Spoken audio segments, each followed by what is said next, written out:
Good evening, everyone. Good evening. I'm Becky Udden. I'm the artistic director here at Main Street Theater, and I want to thank you for coming. We're thrilled to have such a nice crowd to hear this play. We have a long relationship with Caridad Svich, the playwright, and we're very pleased that she sent this to us. I want to thank. There is an intermission, so we'll have some wine out in the lobby, and there will be a talk back afterwards that Tiffany Poost will lead. Over there. To talk about some of the themes that arise in the production. And I want to thank Rob Kimbrough, who directed this, and particularly Sean Judge, who organized the whole thing. So I'm going to turn it over to Sean. Wow.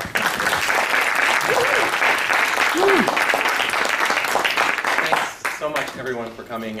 Organized, I tried my best, let's say that. I'm new to the whole organizing of readings, but I think it turned out really well, and we really lucked out because we've got a great cast of 4 actors here to portray these characters that Caridad created, based on people who are in the Gulf Coast region now that are really experiencing these things. A lot of you in the audience, I know, are environmental activists of your own sort and are already involved with this kind of story. But even myself, who I'm pretty involved, I'm one of those people that write Kay Bailey Hutchinson almost every other day. My nasty grams automatically from Credo Mobile. But anyway, as an actor, or I'm going to be reading the stage directions today, I have been shocked by some of the things I've heard in here. And all of the actors during the process were almost like, really? Really? Yes, really. These horrible, horrible after effects of the BP oil spill are all horribly true. And Caridad has done a lot of research and work and just put together a wonderful piece of work here. So I'm going to ask the actors to come up and introduce them. And so first we have here Jovan Jackson. He's going to be playing Jimmy Robichaud. We have Eva Laporte. She's going to be playing Rosalie Robichaud. There's Jerome Vielman, who is Gonzalo Sco, and where's our final? Here's Eva de la Cruz, who's going to be Neva Sco. And I will just start by sitting in my place and reading out all of the preliminary information. So here we go with The Way of the Water. The Way of the Water by Caridad Svich. An explosion on April 20th, 2010, aboard the Deepwater Horizon, a drilling rig working on a well for the oil company BP, 1 mile below the surface of the Gulf of Mexico, led to the largest accidental oil spill in history. Residents who live along the coast of the Gulf of Mexico, all the way from Terrebonne Parish, Louisiana, to well into western Florida, continue to suffer acute symptoms attributed to ongoing exposure to toxic chemicals being released from BP's crude oil and the toxic Corexit dispersants used to sink it. Thousands of deaths along the Gulf Coast region have been linked to this toxic damage. This devastation is being deemed by many in the health and science field as the equivalent of Agent Orange in Vietnam. The characters are Jimmy Robichaud, a fisherman; Yuki Gonzalo Sco, his friend and fellow fisherman; Rosalie Robichaud, Jimmy's wife; and Neva Sco, Yuki's wife.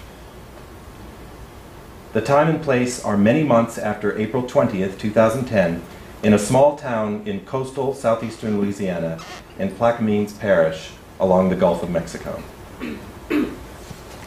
Part 1, Scene 1. Exterior.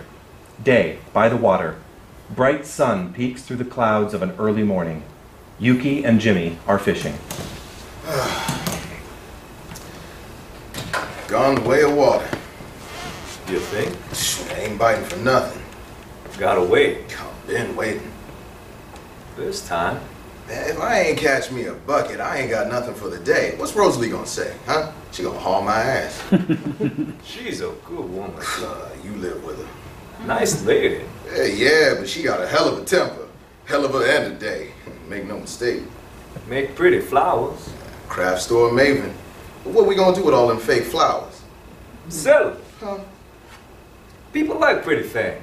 People got $2 in their wallet. They ain't gonna spend them on flowers. They go to Mickey D's or Dunkin' Donuts and you get a $2 breakfast that'll last them all day. Fill their stomach. That's what people wanna do. Sausage and hotcakes. Griddles and a biscuit. Should have had me breakfast this morning. Didn't have? Forgot. Oh, Christ, Yuki. I know. Man, you can't fish on an empty stomach. How many times do I gotta tell you? I forgot. I don't know what I'm gonna do with you. I'll remember next time. But you'll remember, because I'm gonna drag you to Mickey D's, that's what. There's a fish on the line. Something? Tugging. Ooh, nasty yellow fish. Let it go. Damn, man, what you think I'm doing? Nasty fish, no good. Man, poison stinker, kill my business. The fish is let go. All along here, Yeah? whole stretch. I hear you. Pretty soon we'll have nothing left. I don't know how those oil pigs do it. First in the Valdez, way back when, you remember that? My dad said this time for sure somebody's gonna take them to task. Big news for a while and just fade away like everything else. The way it all goes. Goes as it goes. Memories like sieves in this country. That's human nature, Jimmy. Like, when Neva and I started hooking up, it was like we forgot everybody else we'd been dating before and just focused on each other. Now, I'm talking history, Yuki, not love. Love and history is the same thing. People like to forget, move on. Way of nature, way of water. Shit. And water gets poisoned. And who gets fucked? We clean it up, don't we? Well, They hire us out. We put our noses right in the thick of the dirty oil if we have to. well, They own us all. don't own me. Right. Don't look at me like that. Ain't looking at nothing. What? Looking like you want to look? Now, see, I ain't your lady Neva. You can't stare me down like that. Not staring. I see your eyes. Looking clear somewhere else. Like you want to put the fear of God in me. Jesus. Ain't nobody put the fear of God in me, nobody but God himself. Let it go, Jimmy. You hear what I'm saying? Let it go, all right? Jimmy is disoriented. What? Shut up. It's all going around for a second. Oh, dizzy again? Gotta see that doctor about that. Can't go around having fits and things. Hey, now, you ever seen me have a fit? I'm fine, you. Dizzy? Fine. You know, this water used to be absolutely clean. Ooh, well, Hey, I remember coming down here with my daddy and granddaddy when I was a kid. I could see my face in the water like a perfect reflecting mirror. well, it's something. This here, child, my granddaddy always say, is why we've been making a life here all these years. This is special water. Kind that can lift a man up and forgive all his sins. Your grandpa really believed that? Sure did. Hardcore. You have faith when you got cause. Yeah? If you could see it now, it's a shame. Air's burning. Everything's burning. And my cousin in Waxahachie got himself all burned up. Huh? Remember that chemical fire on the news? No. Chemical plant that had an explosion and sent thick plumes of smoke up in the sky for hours. When was this? Sometime back. Around here? Waxahachie, bro, Texas. Oh. And this was on the news? Flames devoured buildings. You didn't see it? No. What news you watch? What song? Nasty fire, man. My cousin Ray, he worked in that plant, making some kind of ammonia they use in products and things. Ammonia? Ooh, that's harsh. Got burned bad. Company says there was nobody in the plant when the explosion happened. You got hush money then? Shit, hush peanuts. Something though. Nickels and dimes. My cousin Ray, what my cousin Ray gonna do with nickels and dimes when he get the hospital bill eating his ass? Sue him. Ray says he'll just stay quiet. Don't want scandal. You should visit him. Used to be a real fighter, you know? I mean, he wasn't afraid of anybody. I mean, if he had to speak his mind, now he gonna sign some paper saying he wasn't even in the plant. Talk to him. His mind's made up. Fear. Fear is all inside him. Talk to him anyway. Sometimes I think what Ray's going through, what's going through.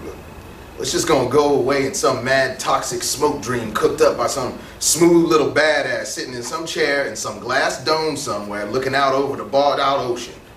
End of the line I am. Goddamn, end of the line. Don't say that. Shit, got nothing else. Fish come round, Jimmy. Come round and squat. Mad shit waste. Mad cross flat on my back this morning. I ain't even had me my turkey and bacon and eggs over easy yet. Hey, thought you said I had me some coffee. Walked out the door. Shit. Uh-huh. That's messed up. Could have had me turkey and bacon and eggs over easy. Sunny side up. Sunny side up. Yuki, man. Dip my toast in them eggs. Sloppy mess. Gooey yum. You a freak and a half. You know that? Cause I like eggs. No, cause you're all sunny side up, drippity drip down the side of the plate. That's why. At least I know what I like. Strange manga shit. Huh? Like sunny side ain't even Japanese, bro. Who says I'm Japanese? Well, your family. Born here, just like me. Hell, I got Mexican, Indian, and God knows what else in my blood. You all American mud. Hell yeah. Not like we live in Iceland. How's that? You know, they're all the same there. Got the same gene pool or something. That true? That's why I hear.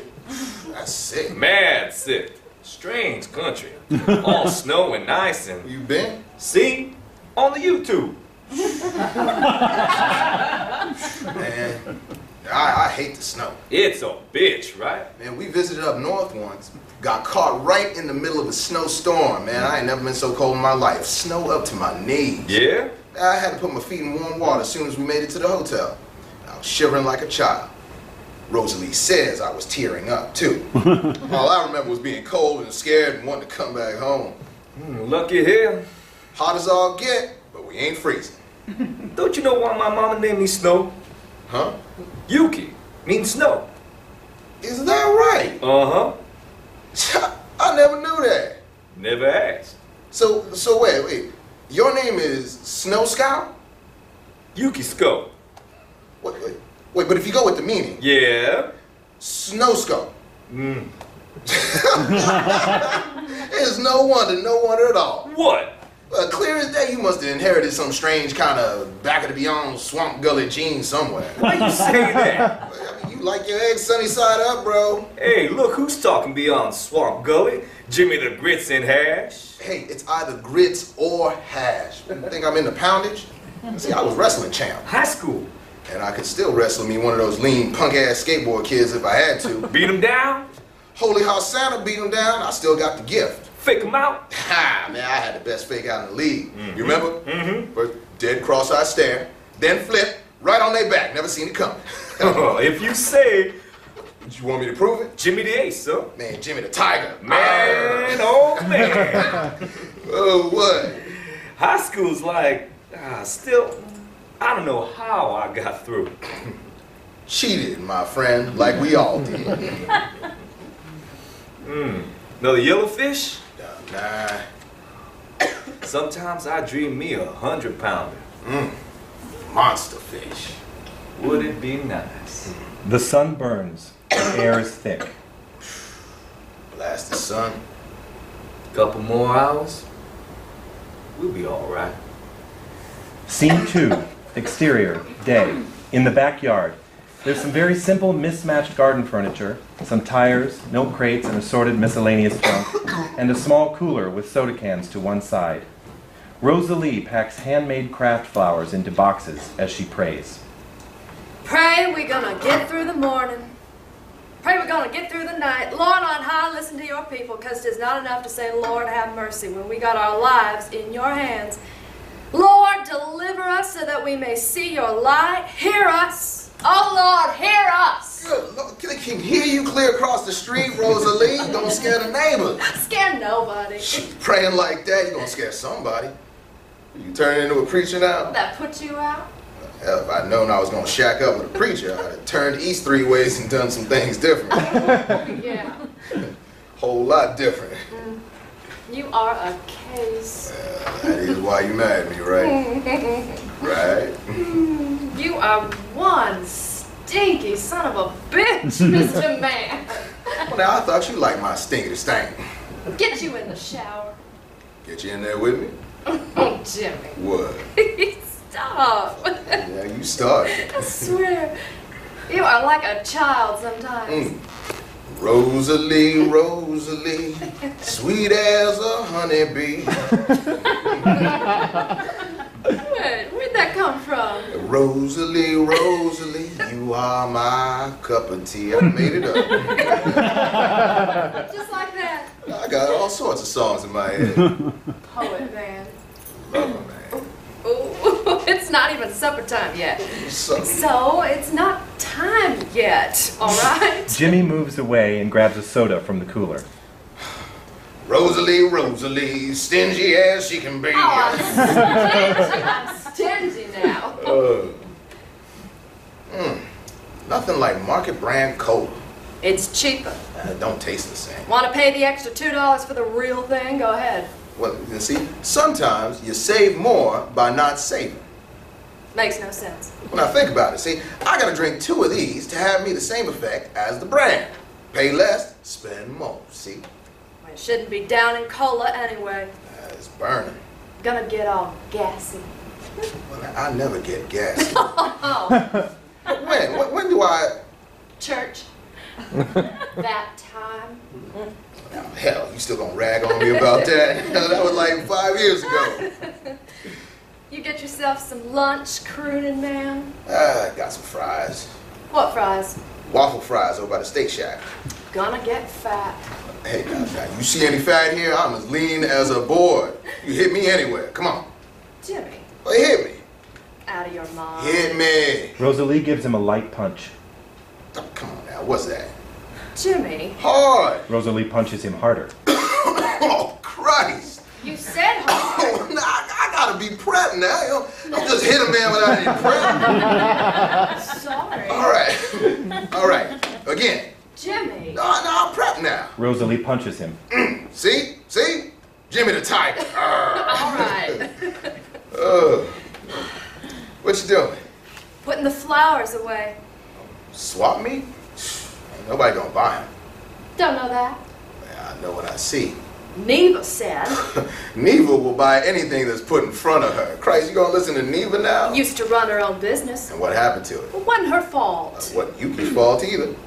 Now don't tell me you're gonna blame him now. I'm not taking sides. Hey, he's been a good husband to her through all the mess. They've had some mess. You don't like Neva. Ever since high school. What? I gotta put these boxes in the car. Well, now, hold on. What are you talking about? About what? Neva in high school. Hooked up, didn't you? How did you? I was there, Jimmy. Or you think I was just looking up at the stars waiting for some comet to come shooting down from the sky? We didn't hook up that much. Can't stand that Yuki ended up with her. What you? I'm gonna sell these flowers.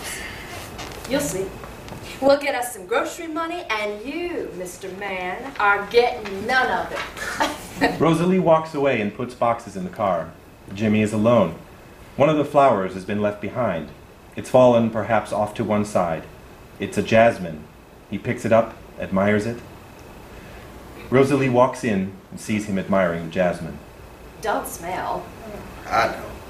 So which Turned out nice. He hands her a flower. jasmine? Got a nice shape. I wish I was good like that. What you mean? With my hands. Just stuff I picked up. Stuff your mama taught you. Honey, my mama didn't teach me nothing about crafts. It was my auntie. She was the one who was good at that sort of thing. Every time we go to the craft store, I felt as if things were possible in the world. Buttons and bows. Sequins and glue guns. It's too bad that store went out of business. You know, that was a nice place. Any luck down by the water? Should take that computer job my uncle was telling us about. Just want to sit behind a desk all day. Uncle said they were hiring. Your uncle lives in the city. You want to pack up here, get in the car, start over? I grew up here, Rosie. That's what I know. Sometimes you gotta do what you don't know. I'm a fisherman, honey. Got no other life. Everyone in your family. Every single one, yeah. You think I'm gonna let my daddy and my granddaddy and my granddaddy before that ain't quitting. honorable man. You say it like it's a sin. I just... Now, I can't sit behind some desk looking at some screen, hurting my eyes, getting all carpal tunnel. It wouldn't have to be like that. Look, your uncle's a good man, but... I'm just thinking. What? We're behind on the mortgage. Credit I'll cards. talk to them. We've been talking to I'll them. talk to them again. Sometimes you gotta do something different from what your old man done. Shoemaker's son don't have to be shoemaker's son. Shoemaker's son can be a cab driver. What kind of logic is that? People do other things. Give up. That's what you want. No, you can't live like this. Live fine. Jimmy. You know what? I come home and you want to mess up my day. No, but No, I got up and I walk out the door. I get Yuki. I try and get something going. Dead fish fapping in the water, and we're all moving here and there and this and the other side of the coastline, just trying to get a little something. And you wanted me to end up like my cousin Ran Waxahachie. He's in the city. it's not. 30 miles outside of Dallas. Dallas is a city. Yes, but he's. Well, he can't even go to work. Stuck in some ammonia-making factory for years, and What happened to Ray? no, I ain't leaving here. Ain't letting those oil pigs put me out of my life. Not all pigs. Well, you sleep with them. What? We're defending them. We got friends. We got who work friends cutting us out of our own jobs, not wanting us to organize, making damn sure we're pushed out more and more every day. My family's been on this land for hundreds of years. What the hell are you talking about? If your daddy was here. He'd do the same. Well, I got swap meet tomorrow. Oh, what time you heading? Early. You know how it is. I don't like you driving out so early. It's not the first time. It's a two-lane road. Trucks always out there. They ain't looking where they going. I'll be fine. Truckers are watching porn, honey. You think they're gonna pay attention to the road? They put porn on and they drive. Well, Neva come with. And even in the car's like no one in the car. Ain't that far. Now, roads are freaky in the morning. Come with then. I don't like swap meets. You don't want to see me racking it up. Racking what up? Sales, baby. Jasmine's and buttercups, and Neva's gonna sell some of her bases too. Oh, Lord have mercy. It's a talent. You cooked this scheme up together? No scheme. Well, how much you asking them for? Flowers, $2. Each? Well, you better stay home. Leave all them boxes in the car. Got no faith. No, I got faith, just not in people. You think people gonna plunk down 2 dead presidents on some pipe cleaner buttercup? You are turning into a sour man. Sour, overgrown lump of a thing. Shoot, leave me then if you hate me so much. Go on, walk on out there with your flowers and your prayers, God in heaven. See if you find some other patient soul take you under. What are you talking You know, you always ragging on Jimmy. Ragging on Jimmy like Jimmy ain't there, like Jimmy's out to some party. Well, you know, all Jimmy do is work and try and make the world make some goddamn sense. There ain't no sense to be had, no sir, none at all. People see Jimmy's a fool of a man. Hey. Jimmy don't know how to do nothing, huh? Except fish and just bury his head in the water, goddamn bury it. Till all the light gone out in the way of darkness, the way of no grace. Jimmy is shaking. Hey, He can't stop shaking. Jimmy. Jimmy. He stops himself from shaking. Gotta see a doctor. I'm fine. Just a long day. He kisses her lightly. Stinky. I'll go. I put the lemon soap out. How's that? Smells nice. Right. He goes within. Rosalie remains. She absently caresses the fake Jasmine. Scene 3. Exterior. Day. By the water. Yuki is fishing. He sings to himself. He doesn't have a good singing voice. But he sings with passion regardless. There's a desire to perhaps release something, perhaps out of grief or pain or just plain need. Little son of mine, I'm gonna watch you shine. Deliver us along the day. Little light of mine, I'm gonna let you in and carry us along the way. Oh, hit me now, yeah, yeah, yeah. He sways to some imagined horn section of bass playing groove in his head. Yeah. Jimmy walks in. You keep shaking that ass like that, I'm gonna eat it. Fuck off. I'm just bragging, you know me. You late, man. Where you been? You go to Mickey D's? Steak Shack for me. At this hour? Hey man, they got steak and eggs for breakfast, Aussie style. What's sausage got to do with anything? Man, you don't know nothing about nothing. That's what them Aussies eat down there in Oz. They wake up every morning and have steak and eggs for breakfast. Country of felons. Huh? Historically. But man, I'd like to go sometime. Man, you know they got red desert down there? Red blooming earth. Freaky. Freaky as shit, but I want to see it. They got snow? They ain't got no snow down there. You ever seen any pictures of it? No. Well, see, I'm telling you, them Aussies got it made. Perfect fucking weather and a red earth that speaks to them, man. Speaks to them in tongues. Where you get that? I read. Yeah. Read plenty. Comics. You gonna start with that at this hour? Shit. Hey man, how's the water looking? Same old, same old. Little fish, huh? You all right? Yo, throat. Burning up. Fucking air, man. It's stinging. Yeah. Man, other night that rain come through, I swear I thought the drops were burning my skin, man. Busting it open. You go out in it? Got caught. Umbrella, man. Yeah, I don't like them. You gotta go against the umbrellas? Not natural. Oh, you one fucked up son of a bitch. You know that? Through and through, baby. Hey, Rosalie and Neva must be selling up a storm by now. Yeah, I wish that swap meet was near here, though. Would put my mind at ease. Just 2 towns over. I worry. Just a swap meet. Still worry. Man, you are so in love. You and Rosalie, you honey this and honey that. Oh, baby, Mr. Man. Shut up. It's true. Hey, you're the same. Me and Neva, we like soldiers when we get together. Grunts and smiles, that's all. Hey, you two all right? Hold on, no. Don't think we still be together after all this time? Done good. Ain't no saint. Hey, done real good, Yuki. And hey, rehab's done her right. One step at a time. There's a fish on the line. Oh, now tug at it. What you think I'm doing? Harder. Jimmy, It's gonna let it slip away. how long have I been fishing? It's veering, Yuki. It's not. No, see? Left you. Cause you're all screaming in my ear. No, I wasn't screaming. Christ, you just gotta watch it sometime. What? Micromanaging. I don't micromanage. I was just... Look, sorry. Huh?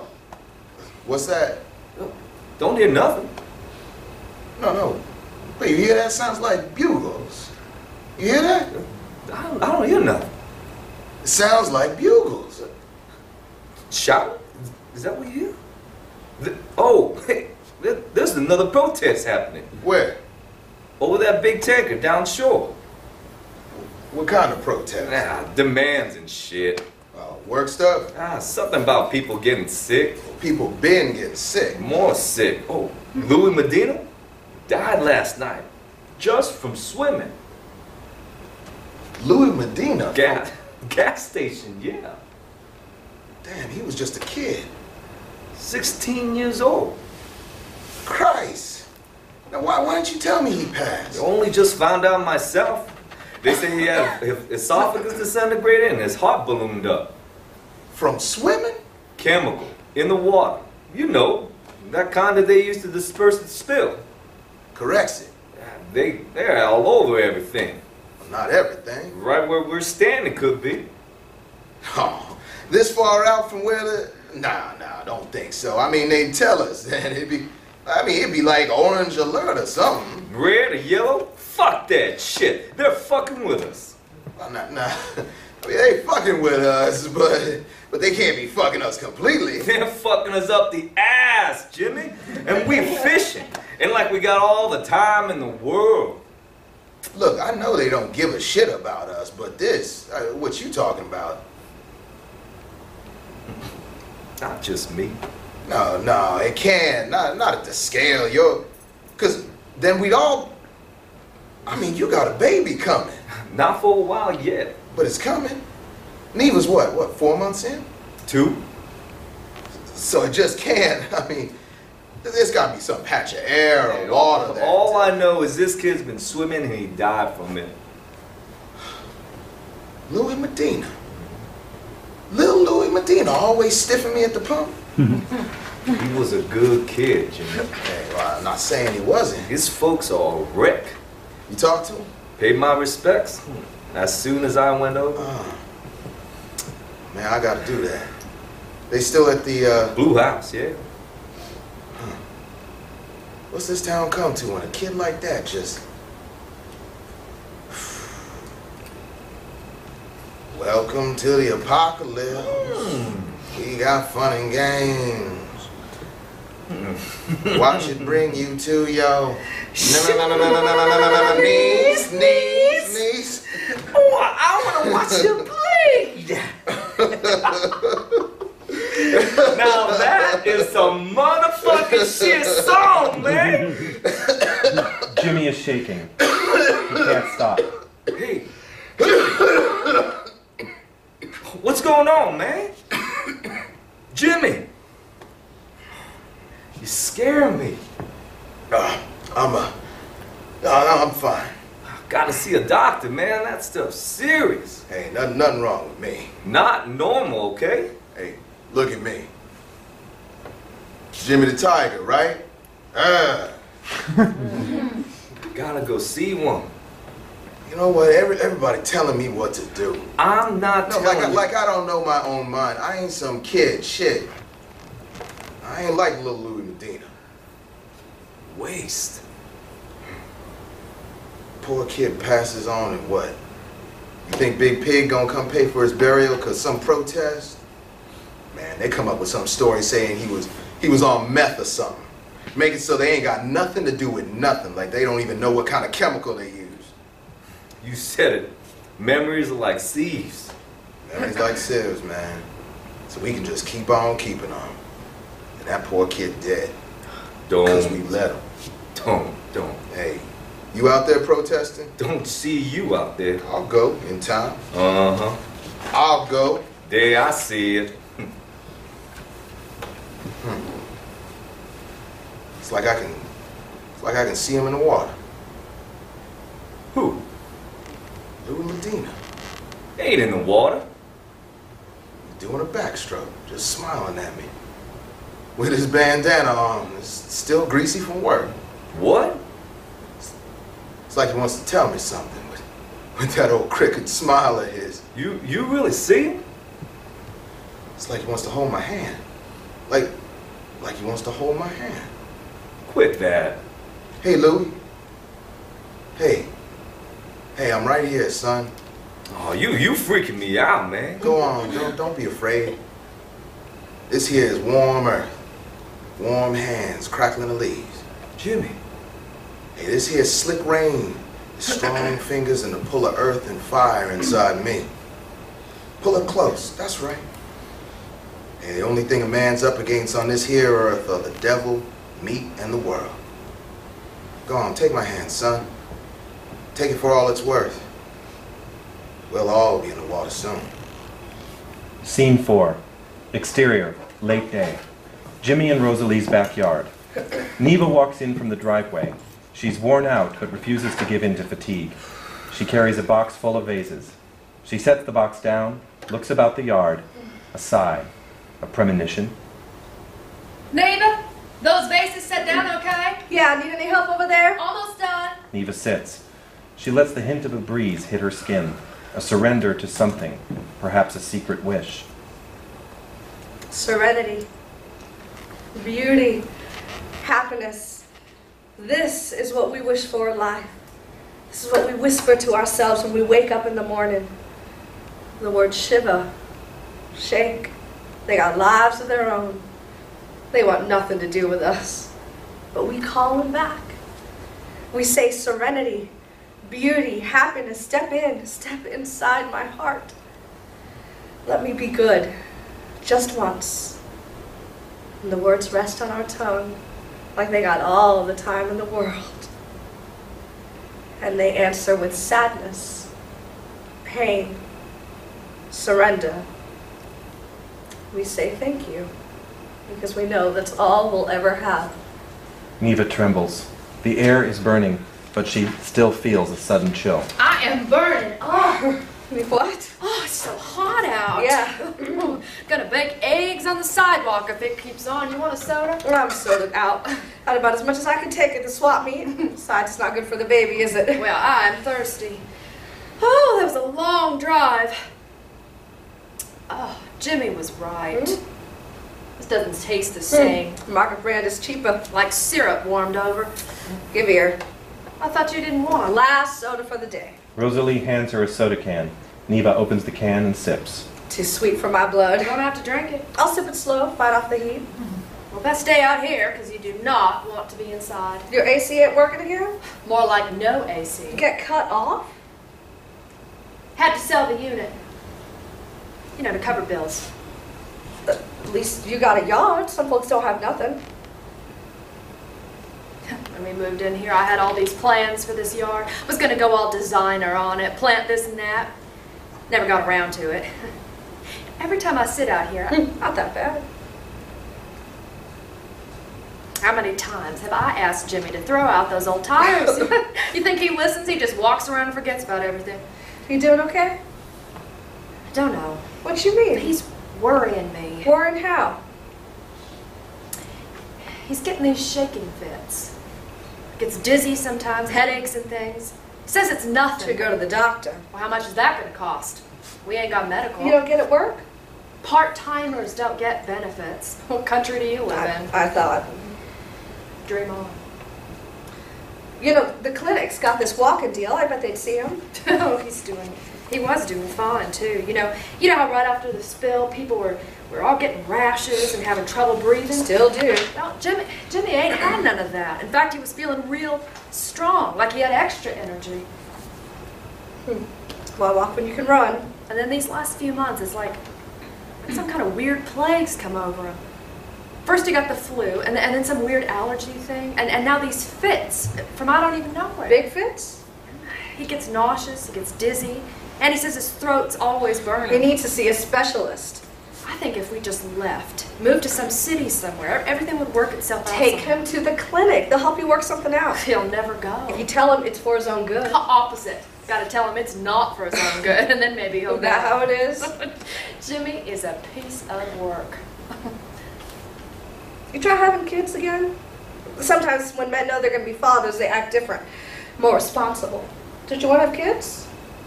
Can't feed ourselves, right? How are we gonna feed a kid? We don't even have a pet. Besides, we can't.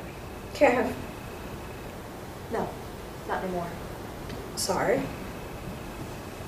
At least we made something today. Yeah, people like the jasmines. Orchids, too. You were hawking them like all get. You got a real gift. Just sales. Well, you sure know how to do it. Some of my own stuff. You'll sell those vases next time. Made us $50. Enough for gas. More than that.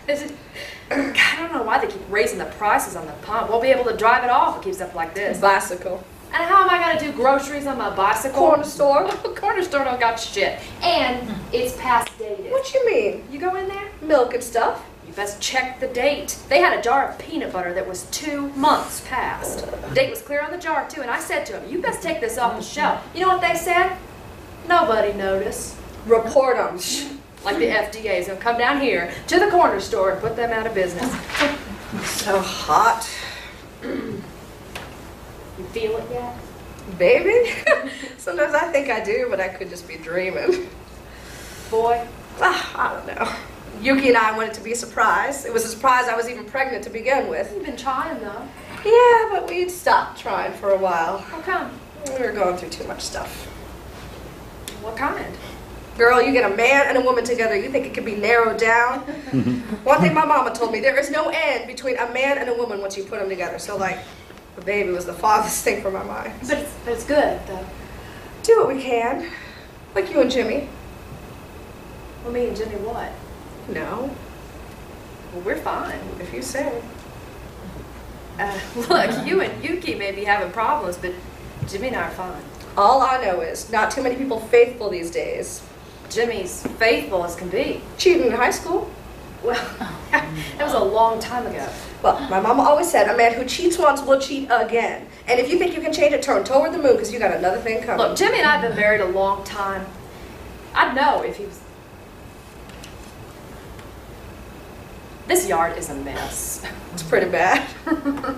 It's awful, right? Want me to help you clean it up a bit? You gotta rest. It's a baby. Girl, you see me ballooning out yet? I can move around. Been moving all day hawking at the swap meet, right? What you want to clean up? Everything. How about we start small? Give us somewhere to go. This milk crate. Okay. What's in here? Jimmy's things. Let's see. Screwdriver, pack of cards, t-shirt. Smells, too. I'll watch it. Postcard, compass. What is this? Y'all rifling through my stuff? Just cleaning.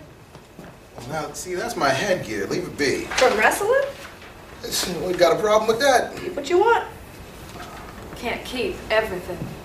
Why? You going somewhere? No, but... Well, then what's the matter if I want to keep it or not? You don't wrestle anymore. My headgear still fits. All right. I said leave it. I'm just gonna put it inside. Why? Because what's all this junk doing out here in the yard anyway? Ain't the place for it. Well, it's been for some time. Well, I don't like it. No more. Rosalie goes into the house. You been instigating again? Hi, Jimmy. Hi, Neva. Where you leave my Yuki, huh? Hey, he's coming. Just stopped off at the market. You two make a fortune over the swap meet? Did all right. I see your vase is still there. Sold some. 2, 3. What? One is not some.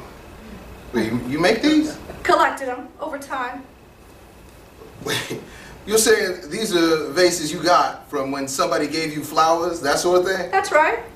People gotta be out of their mind to buy old vases. People sell what they can. And people buy What they don't need. And then they go to market and can't pay for the groceries. That's what I see. Jimmy grabs a soda from the cooler, opens the can, and drinks. A ritual. You never used to do that. Cola. Drink every day. What are you talking? I was just thinking back. I was in training back then. You used to be so rigorous. Well, that's a big word. You were. Don't remember being that way with you. We get all scuzzy Stop, and skinny dipping in the miracle Jimmy. pond. And then we cuddle up, cute, crude, and tangly, and all arms and legs and tattoos sticking out like little firecrackers gonna burn the night up. You done? Just reminiscing. Quit. Things in mind. Give your mind a rest. You still got that little scar? We are on not going back there, all right? Do you hear me? I'm just riding you. Yeah. It was high school. Well, you were a good wrestler. Well, good. Now, I was the best man on the team. This town's never seen another light. You might. Now, I was hardcore, super focused. And now? I am what I am. Yeah. What? Just asking. Asking what? Nothing. Don't do that, Neva. You want to say something, say it. Just think about the swap meet. Bullshit. Everything okay? Same as yesterday and the day before. Why? That's good. You are so full of shit. Hey, No, going around in circles, just like the old days. no circles here. Spit it out, Neva. I know you're itching to lay it on me. You're wrong. Okay. I just think. What? Just wondering if you're feeling okay. Feeling? Well, Neva, I'm feeling fine. How about you? Good. Well, then we're all good, right? If you say. You know, I had a long day. You want to run around? Go ahead. I'm going to sit, try and see if a breeze comes through. Jimmy's body begins to shake, even more intensely this time. He stops. You should see a doctor. It's just stuff that comes over me sometimes. Stuff to be trifling with, Jimmy. Lots of people sick and getting sick, and you're working right there, right on the water. Well, so's Yuki, and he's fine, isn't he? Well, You got nothing to worry about. Rosalie, neither. Everything's easy breezy this here. you're impossible. Hey, I'm swag. In those clothes, So this is the new style. Haven't you heard? I mean about the doctor, Jimmy. If not for your sake, then for Rosalie. She needs you. Always with the orders. Just being a friend. That's all right. You can park there. This must be Yuki. I wonder what he got at the market. He is parking out front. He was all worried about double parking and blocking the neighbor's driveway. Well, it's not like we're in a residential. Yuki gets all frazzled about parking. That new? Just a thing of his these days. Man, I hate double parking. Bites me in the ass every single time. You need to practice, honey. Been practicing years. Still can't get it People right. here ain't gonna measure whether you're an inch from the curb or a half inch. Pride, that's all. It just hurts my pride. Softy. Oh, I'm not. Hey. Neva and Yuki kiss. Well, I thought you left us, bro. Like I'm gonna leave my lady here with you. Hey, I'm harmless. He looks harmless to you? Not with that face. What fake? Player. Oh, I ain't no. Not what I heard. Well, you've been talking to some misinformed individuals. Because this here man ain't played nothing in a long time. Oh, glory St. Jimmy the Divine. Hallelujah. Holy pig. Y'all like riding me. All right, I can take it. Because I know I'm a good citizen. Don't bother nobody. Amen. You get the Hot Pockets on? Well, they're done. Well, hell, baby, bring them out. I'm starving. I only put 2 out. Well, put 2 more. We don't got 2 more. What do you mean? We did groceries 2 days ago. I just buy for the week, Jimmy. Exact count, you know that. Don't worry, we ate a bit at the swap meet. Wait, you bought things? Just some hot chips. I was craving. She's already in craving mode. Not that much. What time did he get up last night? Because you want curly fries. One night. And another, and another. You tell your story, I'll tell mine. Go on, Jimmy. Have your Hot Pocket. We don't need. Yuki bought stuff, right? Huh? Didn't you go to the market? No. God, you said. Well, I thought it did. Isn't that what you said, Yuki? No. I have some popcorn I can bring. Well, we gotta get going anyway. I just got Well, here. we can't stay here all night, Yuki. Not even twilight yet. What's that got to do with anything? I like seeing the twilight from this yard. They got a nice view here. Can really see the green ray. Huh? Yeah. Just as the sunset hits, Or sunrise. flash of green. Don't think I've ever seen it. Well, sure you have. Every time the sun's about to come up or about to rest, right against the horizon line. Green ray. My auntie used to say you could wish on it. Yeah? They got the best view here. All right.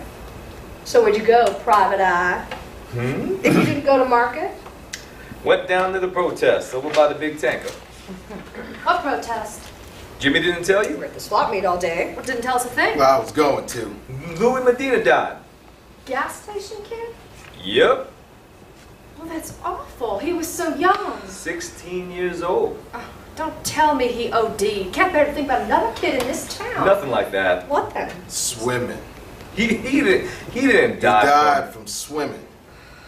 Water's contaminated. Contaminated with what? Chemical that they used to disperse the spill. Louis was such a sweet kid. His family must be torn up. Was it a big protest? Pretty fierce.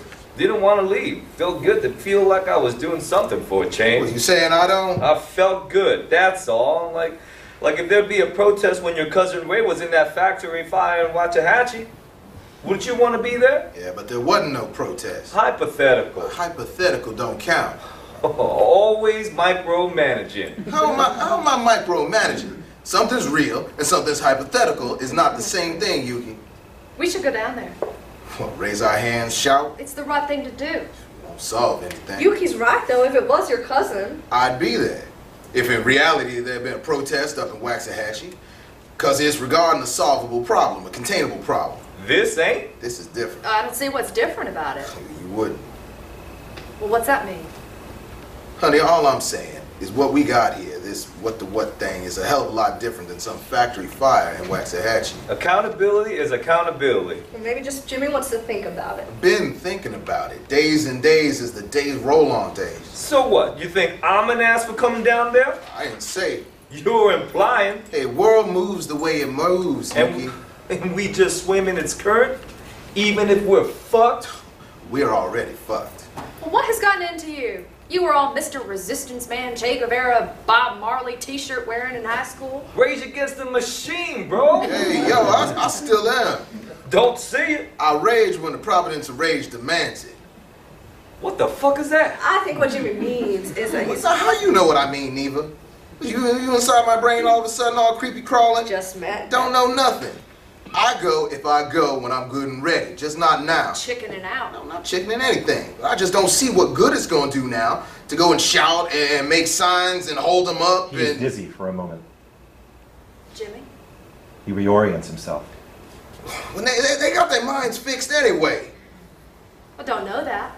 There are people who work there that we... Well, now don't go on now there with the friends crap. I'm not. No, we got two so-called friends, Bailey and what's his face? Arthur. Yeah, who work over there at the Big Pig, and they don't even say as much as good morning when we pass them on our way to church on Didn't Sunday. see us. No, they didn't want to see us, which is a different thing altogether.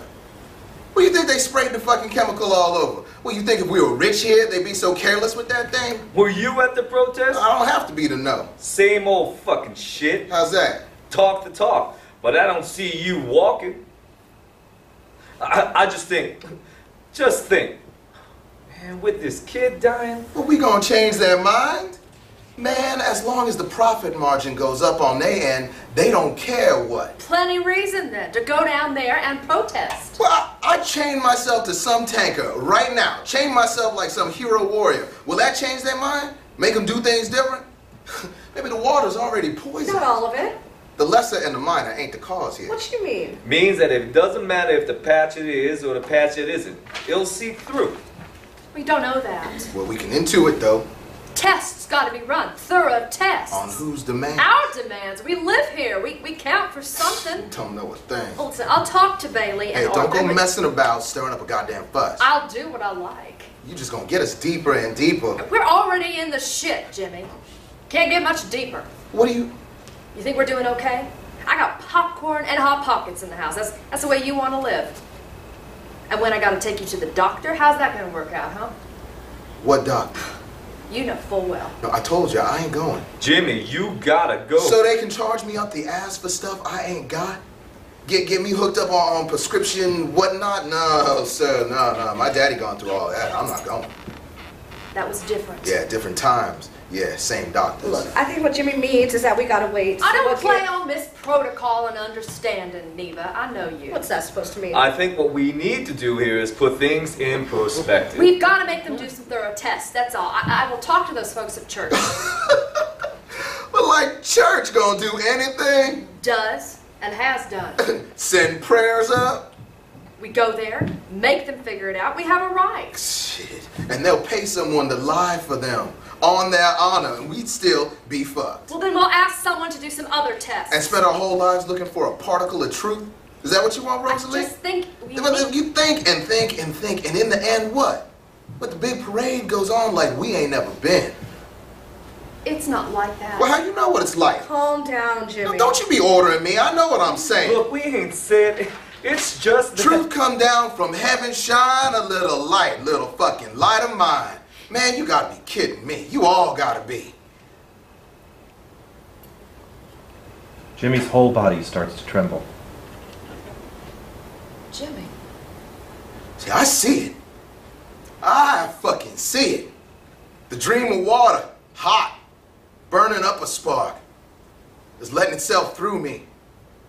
It's a dreamer floating in the sludge of sticky crude on cane, down the way of no life.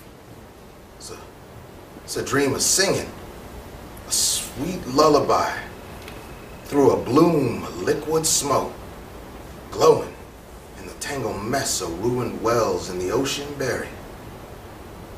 It's a dream of water that speaks to me in tongues. And it says all we got is to go on. Getting up in the morning, doing what we do, fishing how we can, letting each day go by, honoring the past, remembering the sun, water, and everybody who used to live here, and holding on to our memories as much as our minds let, while we just let the sun bake and the sand, and stare at the vultures circling the skies and the bodies of dead baby dolphins washing up all along the shore, silver, blue, black and torn, sweet howling babies claimed by no one. Like us, we'll say. Just like us. As we look into their vacant eyes and take each other by the hand and lie down next to the dolphins while the vultures peck at our carcasses and the dolphin skin becomes our own. In that moment, as we're lying there with our eyes looking up at the sun, we'll know the water's right, 'cause it knows how to protect us and bring us a sweet kind of peace, kind we ain't never had on this here earth. And the promise, see, the promise of that peace will make us smile as wide as the sun in praise and all glory to the vanishing air. Jimmy vomits fishes from his mouth, while the others only see blood and bile. End of part 1.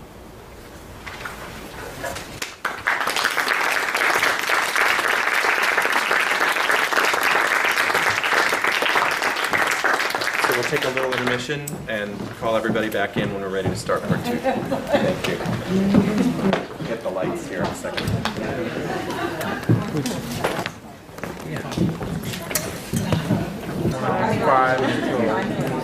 20 years old, and I know him about Okay, thank you all for coming back. I wanted to mention one other thing. Have we started recording for our playwright?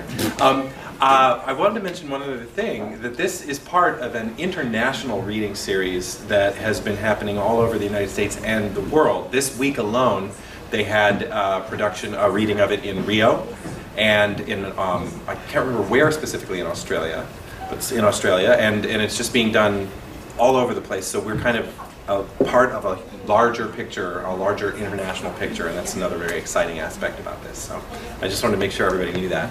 I'm sorry, Rob, was there something else I should mention? Okay. So I think we've got the lights down and we're ready to start part 2. Thank you.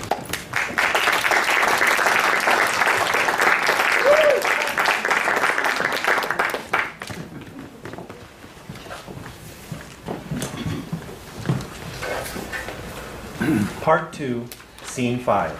Exterior, dawn, in the backyard, sometime later, a fortnight or so.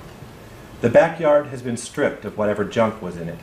Only the mismatched garden furniture, the small cooler, and a cardboard sign face down on the ground off to one side remain. Rosalie makes an orchid out of pipe cleaners and whatever else she has in her crafts kit. In the evening, we'd sit and make beauty. Hours would go by as we picked out this color and that, this ribbon and bow, this applique that could go oh so well on our old t-shirt. Dress up, we'd call it, dress up time. Because we knew that's all we had. TV wasn't working right, computer was too old, and everything else was either drinking, doing pot, or hanging out at the grab and go. My girlfriends used to say, "Girl, you're gonna be some kind of artist." I'd listen to them and think they're crazy. But deep down, it felt nice to think maybe. Some people think pretty things are stupid, that there's no reason for them to be in this world. That crap is just going to get dusty and old, and you ain't even going to be able to get 2 cents for it. But I don't know. I think if something pretty gets made, if you devote yourself to it somehow, put your soul in it, and not treat it like work or busyness, it will last. Even if it gets dusty and old, even if it gets so bent out of shape you can't even recognize it 20-odd years down the line. As long as you know in that moment, the moment it was made, the person making it had belief, some kind of pure faith, that's all right. She finishes the orchid, admires it. Still out here? Got to clean it, didn't want to go back in the house. Neva looks at the orchid. Dragonfly? Orchid. Don't you know your flowers? Orchids are one of the wonders of the earth. 7 wonders, eh? Wonders. I didn't say 7 wonders. Well, Pretty, right? beautiful. You heading down to the protest later? Made a sign. Listen to the people's wrath. What? Bit biblical. Well, it's true.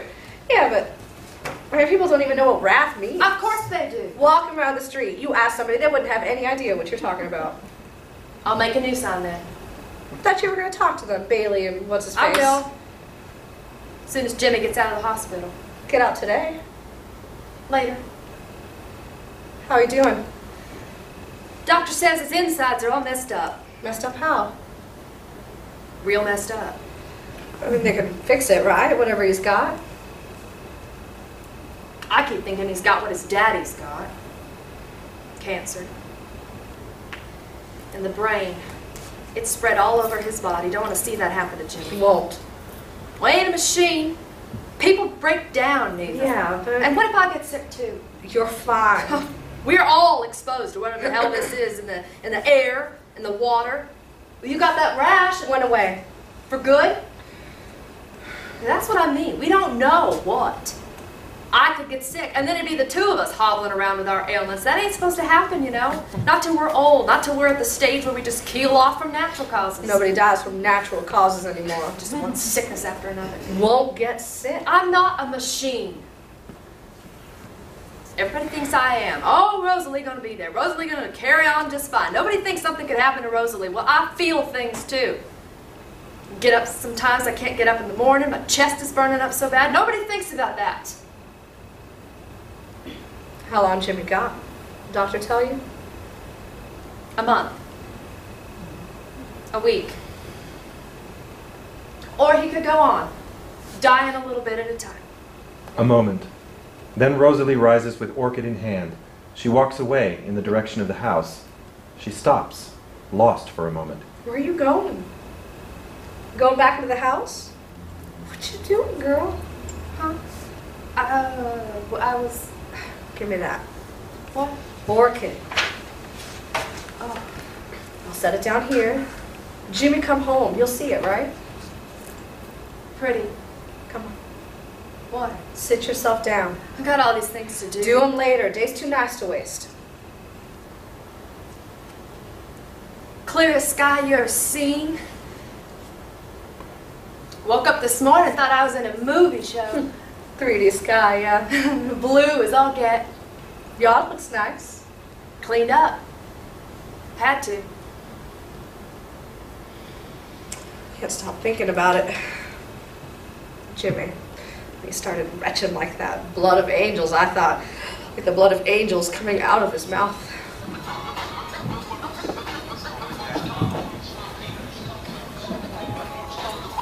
Doctor says everything inside him is corroded. Like it'd been burnt through Christmas bar paper. Said something about PAH traces in his bloodstream. Polycyclic aromatic hydrocarbons. What the hell? Well, that's what I said. But doctor was like, oh, it's perfectly normal, everyday thing. I ain't normal. Nothing about any of this shit going on here is normal, and he's all acting like I ain't supposed to question, ain't supposed to even get angry. Talk to Bailey and what's his face? I got a mind to, all right. The thing is, all they can do is draft a memo or something. Sue their fucking ass. Sue till they bleed. Do it. Take those bastards to task. With what? They cut my hours at work from part-time to some time. That's where I'm at. When they... Yesterday. Shit. What the hell are we gonna do now? I even got 20 hours a week I can count on for grocery money and electric, and I got Jimmy in the hospital when we ain't got enough proper medical to speak of. Who's gonna pay that bill? And if I hire me a lawyer on top of that to sue their yellow belly ass, how is that gonna work out? Lawyer gonna do it for free? I mean, I know somebody. And how a lawyer gonna prove anything, huh? PAH just roll around in the air like you can catch it? Spend time and hope on some lawsuit, sit in court for how many years? And at the end of the day, you're further in the hole than when you started, like everyone else around here that's ever tried to do something about anything. But in time... When I'm dead, Don't. I just want to go down there to the protest, hold up my sign, breathe, shout, call them cheap as hooker motherfuckers, and come back home. While we still got it. Are you gonna lose your... Yes, we are. Rosie. We've been behind in the mortgage how long? Why you think I clean up? Not just because I had to. They're gonna lock us out of here pretty soon, and then it'll just be me and Jimmy in the car for a while. Stay with us. It's like you got room. Got spare room. Closet? Not a closet. Is this the same room? Yeah. Girl, that is a closet. Well, it's gonna be the baby's room. Well, air it out. Air it out. Poor babe's gonna be claustrophobic. Babies don't get claustrophobic. And how do you know? If you don't want to stay in our house, Didn't say that. ain't being enthusiastic. Look, time come, we'll figure it out. How many months are you behind on the... 3. Girl, they ain't shut you down yet? Jimmy went to the bank before all this hospital mess, and he talked to him. Must have played real good, put on quite a show. Just spoke the truth. That worked. Jimmy's something. Pisses me off. Like all guys. Guys, girls, when people piss you off, they piss you off. Not the same. What, you pissed at Yuki? Is he acting out? No. Well, don't let him act out. Nothing like that. Well, when men get violent. He's not violent. Just, I don't know.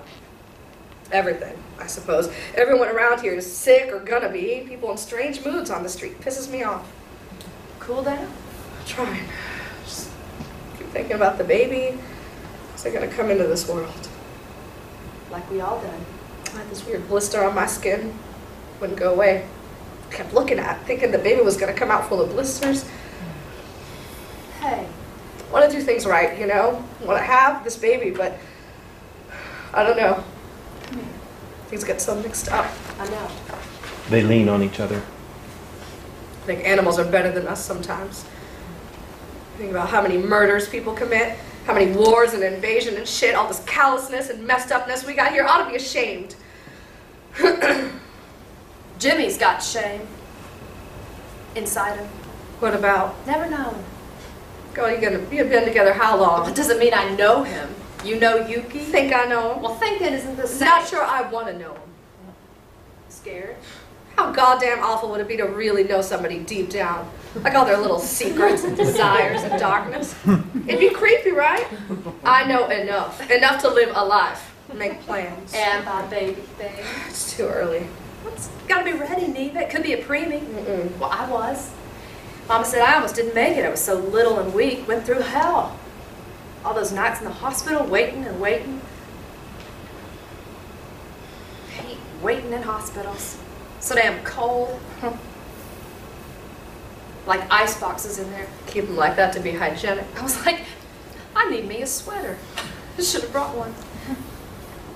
That blue one that Jimmy bought me when we went to Target out there that time. He picked it out special. I was like, Jimmy, it is too much. You can't spend all that on that. And he was like, I'm getting it for you. And he leaned over and kissed me right in the middle of that store like we were in high school all over again. Jimmy will pull through. You'll see. With his insides being how Some people pull through. Jimmy the Tiger, right?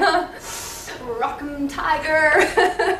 Do your thing. Jimmy's gonna slam your Please, Super Tiger. Oh, God, we were crazy. I always thought Jimmy was going to go to college with his wrestling.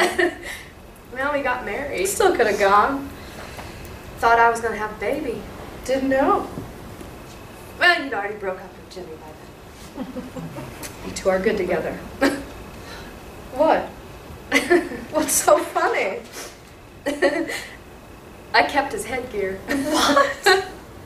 Memento. Everything's going to be all right. You'll see. I remember when my mama moved us to this town. I was screaming in the car all the way. I didn't want to leave our place. I had everything there. And Auntie, who was with us on the drive, said to me, "You never have everything in one place, child." Said it cryptic like that with a little smile. I thought, this woman's crazy. I'm going to live in some crazy, crazy place. I was so scared. Mama kept driving. The road seemed like it just took forever, even though it was just a couple of hours. The closer we got here, the warmer and less familiar it became. Hot. Aching. I wanted to take all my clothes off. I remember Mama yelling at me from the front, "Rosalie, put your t-shirt back on. This is no place to show your boobies." I laughed. Hysterical, because I didn't have no boobies. I was a little girl. She focused on the drive, and I let the warm breeze hit my skin. Everything in the air was salty and smelled of old movies and scratchy vinyl and primeval stuff. I stuck my hand out of the car and let the heat flood me for a while. And there was the smell of all kinds of fish. Thought I'd puke. "Let me out," I cried. But Auntie held me, looked me in the eye, and said, we are gonna make things here. Don't cry. We're gonna make all kinds of beautiful things. And I said, yeah. Scene 6. Exterior, late day, in the backyard.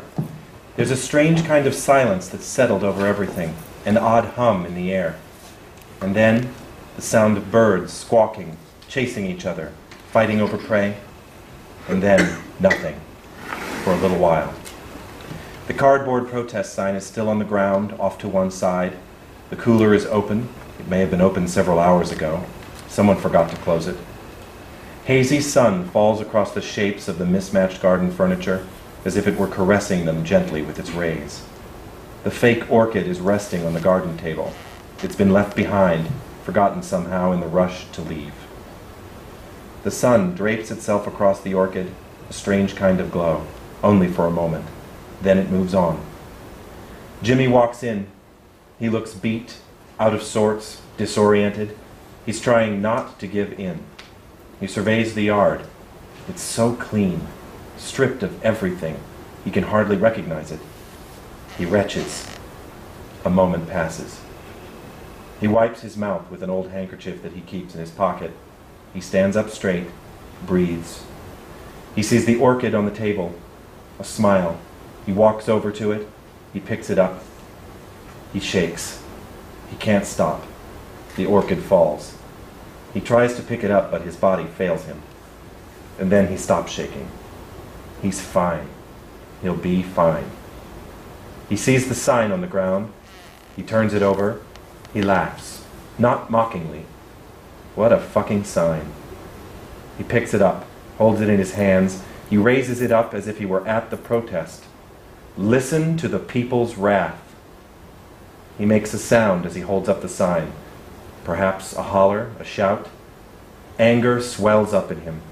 He throws the sign to the ground. Fucking waste of time. He remembers some wrestling moves. Yeah, that's what needs to be done. He executes them, pushing his body, pushing everything inside him. He will not break. He retches again. God damn. He wipes his face with the same old handkerchief. The handkerchief smells of vomit, stink. He hates his body, hates everything. He kicks the sign. It's cardboard. It doesn't move very far. He barely moves at all.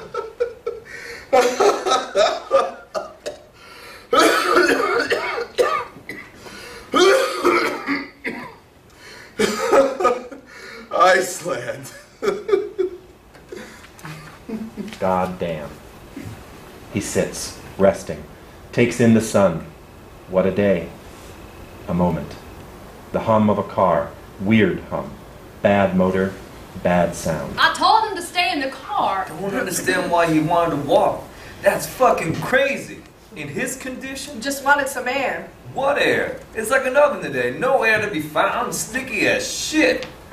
Goddamn irresponsible that you let him walk out like that. I am not irresponsible. Indulge in him. Man stuck in hospital all this time, I understand why he wants air. Poison, sticky, what all, but it's understandable.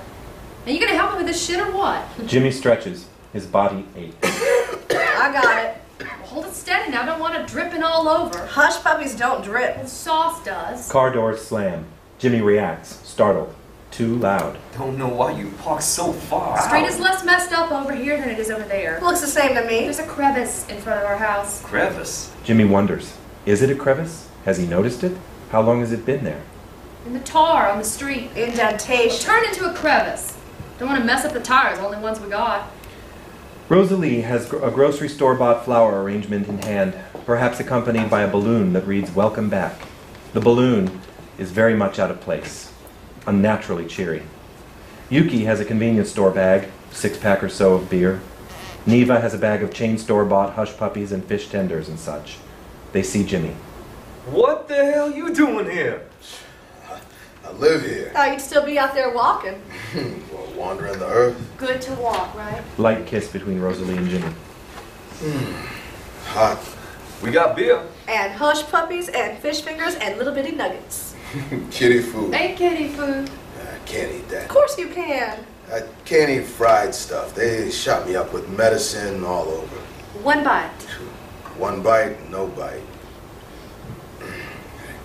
Hey, I'm gonna lick this thing I got. Hey, give me a beer. Jimmy. It's hot. Shouldn't. You're always with the orders. When do I give? Ever since way back when, you love bossing people around. Hey, am I right or am I right, Yuki? Neva does what she does. I say one thing, one word, and y'all just start right It's off. true. You love to boss. Name me one example. Bet you can't. That time over at the amusement park. That was not my fault. Those kids were holding up the line. And at church, I never. when the preacher called out his healing and you were in the middle of an argument with that old lady. First of all, that lady was rude. Plain rude. She was making us all uncomfortable. Someone had to tell her off. And how about that store the other day? You deliberately asked the manager to redo that aisle. Because it was a hazard the way it was set up on the punch up like that. That was a fire hazard. I was doing him a favor. Can you imagine if you got a citation from the fire department? They'd have to shut that place down. Yep, you like bossing. I like order. Not the same as giving orders. I think if someone's right out of the hospital, they shouldn't be drinking. Well, you should know. Don't you start, Jimmy. All right, don't you start now. Hey, I'm just gonna have one beer, okay? That's all. Still shouldn't. Back me up on this one, Rosalie. Don't just stand there. He really shouldn't. Both of you ganging up on me now, huh? For your own good, Jimmy. Look, I've been cooped up in that hospital. How long? Man, folks poking at my insides. Hell, I deserve a beer. One beer can't hurt. Hey, it's got hops in it, right? Hops are natural. Man, oh man. Man, oh man, what? Nothing, Jimmy. Just man, oh man. Jimmy pops open the can and drinks. Shit, like I'm some moron. Hey, never said that. Looking at me like I am. Ain't looking nothing. Looking all sideways. Just eating, Jimmy. Welcome you back home, right? Welcome home, Jimmy. Home, baby. I ain't been off to war or nothing. Well, you know. They eat.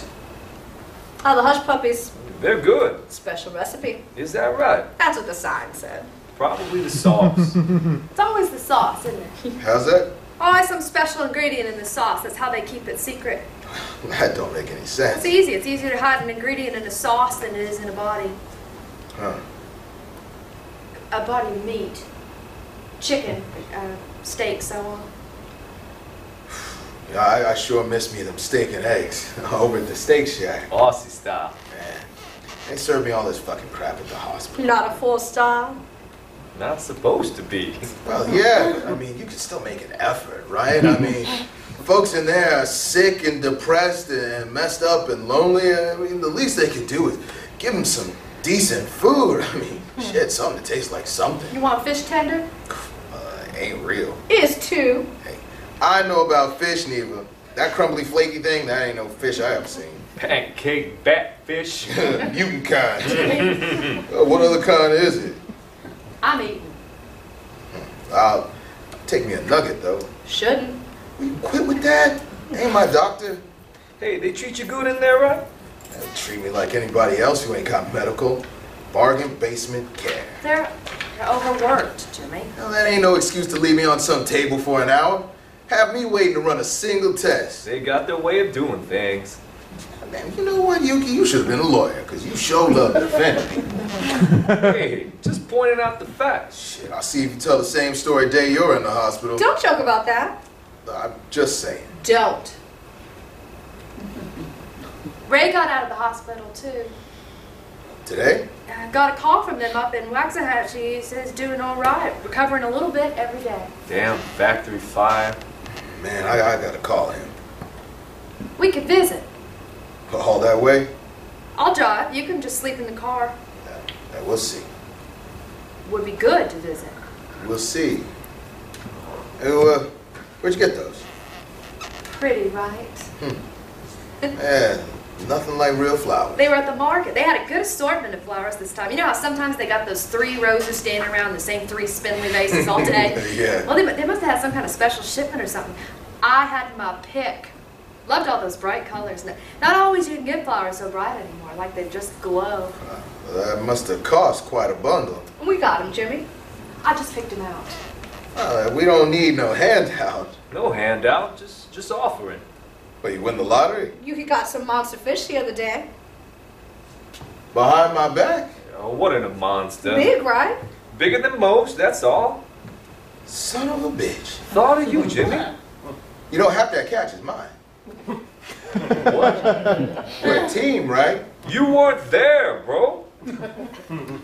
So what? You take it all? Huh? Breaking in the dough, huh? Hey, one catch. That's all it was. Might not come around like that for some time. So what? You saw to it I got cut out? You were in the hospital, man. What you want me to do? Decent thing. I do the decent thing all the time. Don't push me, man. I get enough of this shit as it is. What shit you got? Huh? You got your whole life mapped out. What map I got? Road, you know. The only road I got is Neva and the baby. That's all. We'll figure it out, honey. I still think the flowers are nice. Yeah, they all right. Could have never gotten them. We're happy to buy them for you and Jimmy. Special day after all. You know what? How much did you get for 'em? What? Cash. You still on that? How much? Enough of all this. I'll need some change. Well, what? All this what? All this, man. What do you see? Fried eats, beer, and flowers? Well, now that's some catch, Yuki. Got lucky, that's all. You know, I should pay you back. It's all right, Jimmy. Don't need. No, I want to. How much is all Welcome this? back, bro. Welcome home, my ass. How much? Just take it easy. No, hey, I want to pay you. Don't have to. No. Where's my wallet, honey? Leave that. Where's my wallet? Jimmy, What? we just talk about this some other time. No, hey, I just want to pay him back.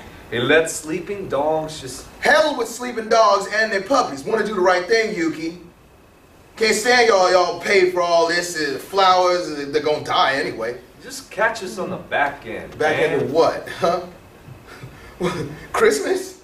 Yeah, I might not make it till then. Jimmy, It's true. don't know that. Look, I know what they tell me. I can read it in their eyes. The doctor's looking at me. Where the hell's my wallet? What's the mystery, Rosie? No mystery. Then what? Leave be. What? Don't you yell at her, bro. No, you know what? I yell how I want when I want. $5. What? Got $5 in the house. No, what do you mean $5? Didn't you sell all those flowers that time? That money's gone. Gone where? Gone. Did you buy some lipstick at the dollar store again? Not nothing. No, I go to the hospital and she starts shopping. Shut the hell up. What'd you do, baby? Did you spend all our pocket money? No idea. Christ, it's just hush puppies and nuggets, man. And if I can't get you that... It's all we've got. What? $5. All we got? So how the hell that happened? She been trying, Jimmy. Sorry? Lot of bills. No. The clinic give us a deal. I know. No, clinic give us a deal. They said transfer to the hospital. Well, wouldn't- not on everything, Jimmy. Well, I'll talk to them. See, that's fraudulent business what they done.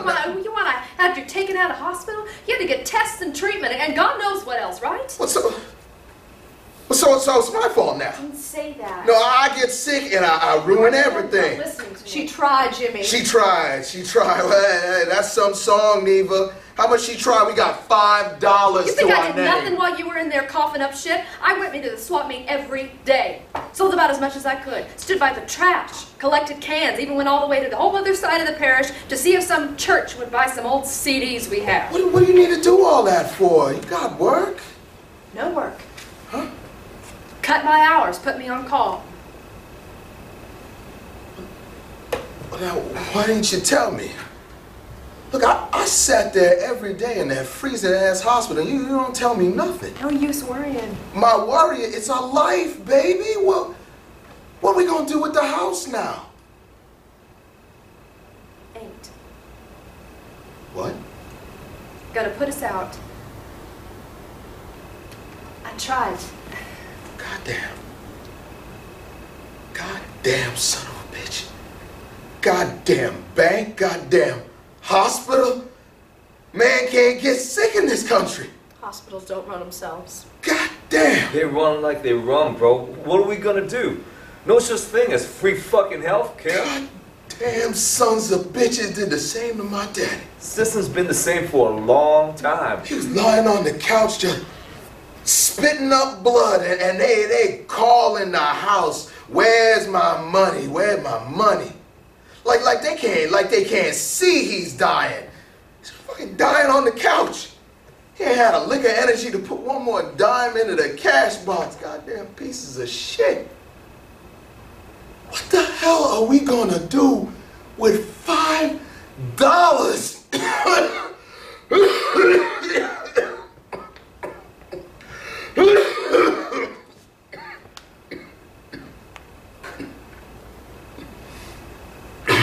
You want some water? I got a beer. You shouldn't. I drink what I want, Neva. Hell with it, I'm gonna end up with my daddy anyway. Don't. I'll shrivel up on some couch, looking at the moon outside his window, dreaming of some red earth blooming somewhere. Go give him peace. Don't. It's the truth, honey. What the hell is wrong with you? Not gonna end up that way. It's cancer. How else am I going to They don't know that. They told me straight to my face. They told us both. Will you forget that all of a sudden? Just think. Just think. Just think. That's what I got. Diagnosis could change. Well, you a doctor now? Things could stabilize. They could find new drugs. Cost how much? You're all out of your fucking minds.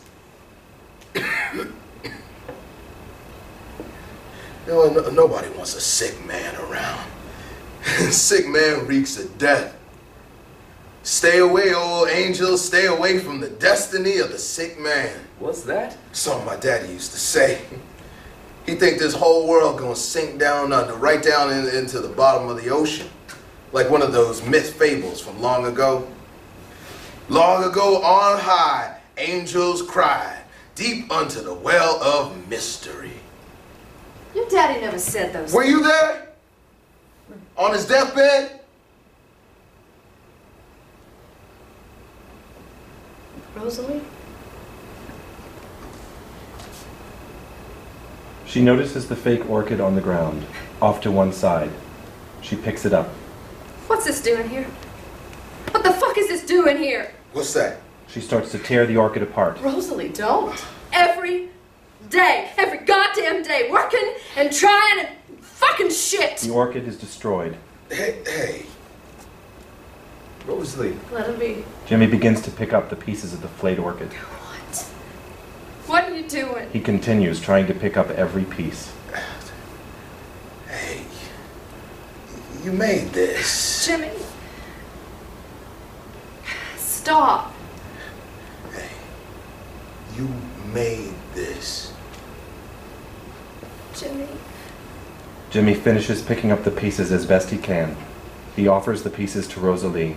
Rosalie embraces him. Scene 7. Exterior, day, by the water. The sun is angled in the sky. The water cracks and ripples. Yuki is fishing. Come on, come on. Don't play this game with me. Oh, I'm gonna get you, little motherfucker. Yuki lunges for the fish, a strange, rash gesture. Hey, where you going? Gonna wrestle that fish down? What the hell are you doing here? This work, right? This is what I do. You're supposed to be resting. Doc said Hey, Doc said whatever the hell he wants, son. Everyone in this town is sick with something. All hacking and coughing and spitting up blood. We all gonna rest. All gonna sleep. Sleep ourselves to hell. What you got? You got a problem fish there? Caught in something. It's a ghost net, I bet. Fucking dry all morning. No bite, nowhere, no how. Let me try.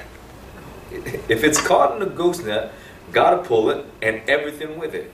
Let's see, hey, how long I've been doing this, Yuki? I may be sick, but my brain ain't gone yet. Jimmy tries. Ooh, it's all tangled to shit down there. What'd I tell you? You just gotta leave it for a while. Maybe something come upstream and jostle up against it. Shit fucking day.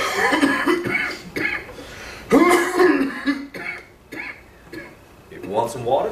Thanks. Yuki hands him a water bottle. Jimmy drinks. He finishes the bottle. Some thirst. I'm thirsty all the time now.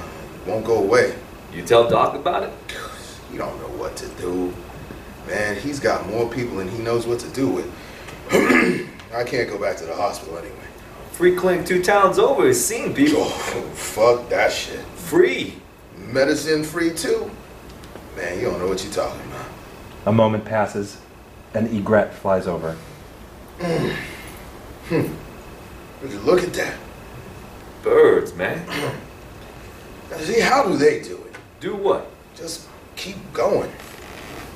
Don't pay taxes.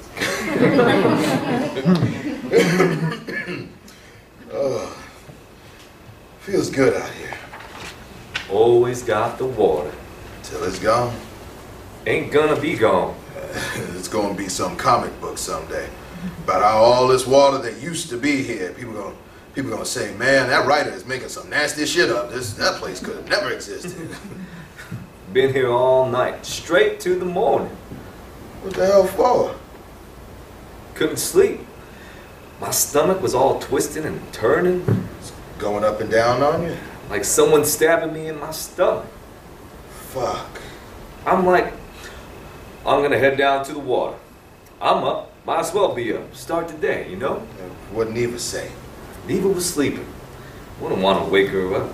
She gotta get her sleep in. Still got work? Pity ass, but she got it. Yeah, once you get further into the pregnancy, she ain't gonna have it, you know? That check ain't gonna come in. So, I'm here. See if I can get a leg up. On what? Just get a leg up. Baby ain't gonna feed itself. You still got time. Gotta get some kind of nest egg going, or we're gonna be flat on our ass when it comes. Know that. Oh, I didn't mean that. Ain't got but a day before we locked out. House? What are you doing here then? What are you doing? If you ain't got but a day, you gotta have a plan, Jimmy. I know. What are you gonna do then? Fish. Oh, this is serious. Look, I can't think right now. Better start thinking, man. Fuck you. Hey, I'm your friend, man. They cut me out of that monster fish, though. All right. Yuki starts gathering his gear and whatever he has at hand and readies to leave. Hey, where you? No use talking. Hey. Hey, no, man. You got your mind made up. Hey, come on, I didn't mean nothing by it. Fuck you. I'm sorry. Not right, bro. I said I'm sorry. All the time here, all these days, years with you. I just say things, you know? You say things to say them? Ain't even supposed to be out here. Why? I'm gonna get sick. Man,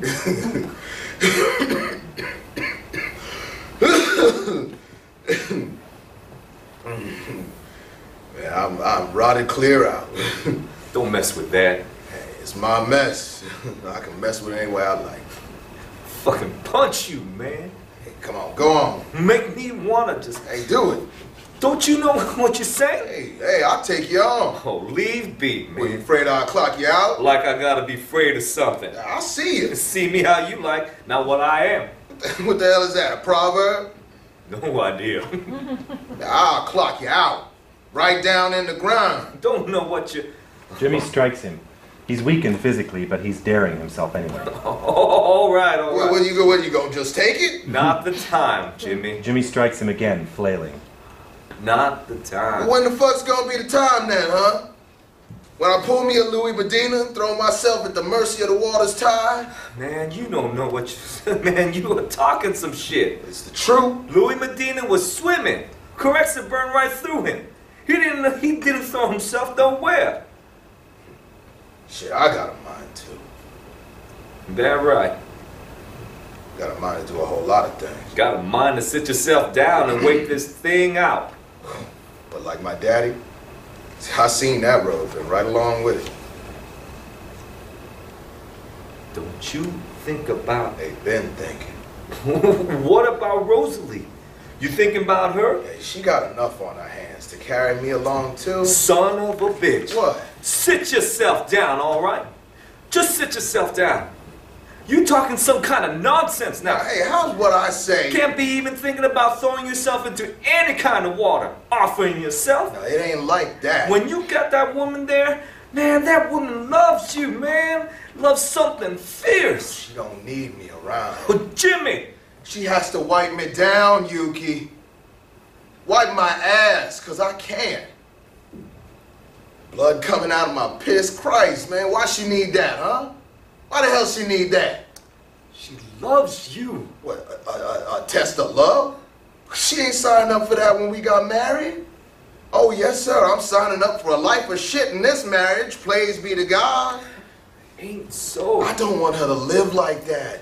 I mean, after all she done, she deserved better. A whole lot better. Huh? She deserves a nice life, not this wreck of a thing we got. Ain't a wreck, man. What, are you living it? Cast me to the water, man.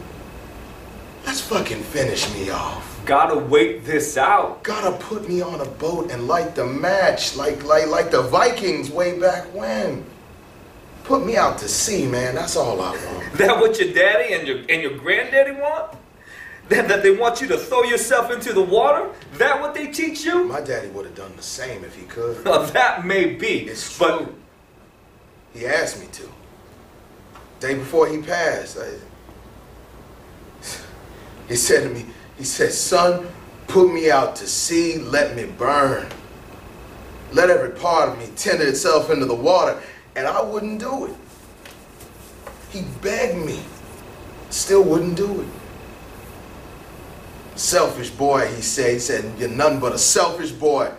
And he closed his eyes and he didn't speak to me for hours. And I just kept looking at him. I was begging him to forgive me, but he never did.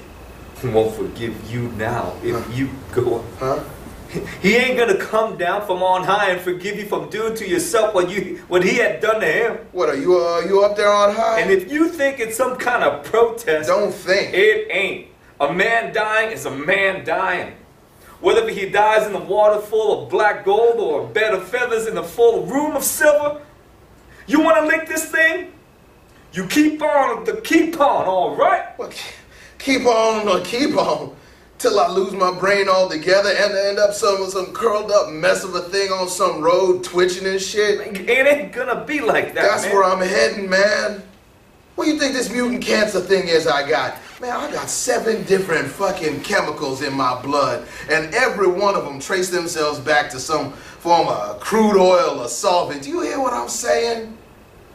This ain't no regular party shit, bro. This ain't gonna go away like some holy Hosanna miracle from the flame-ass sky. I hear you. So?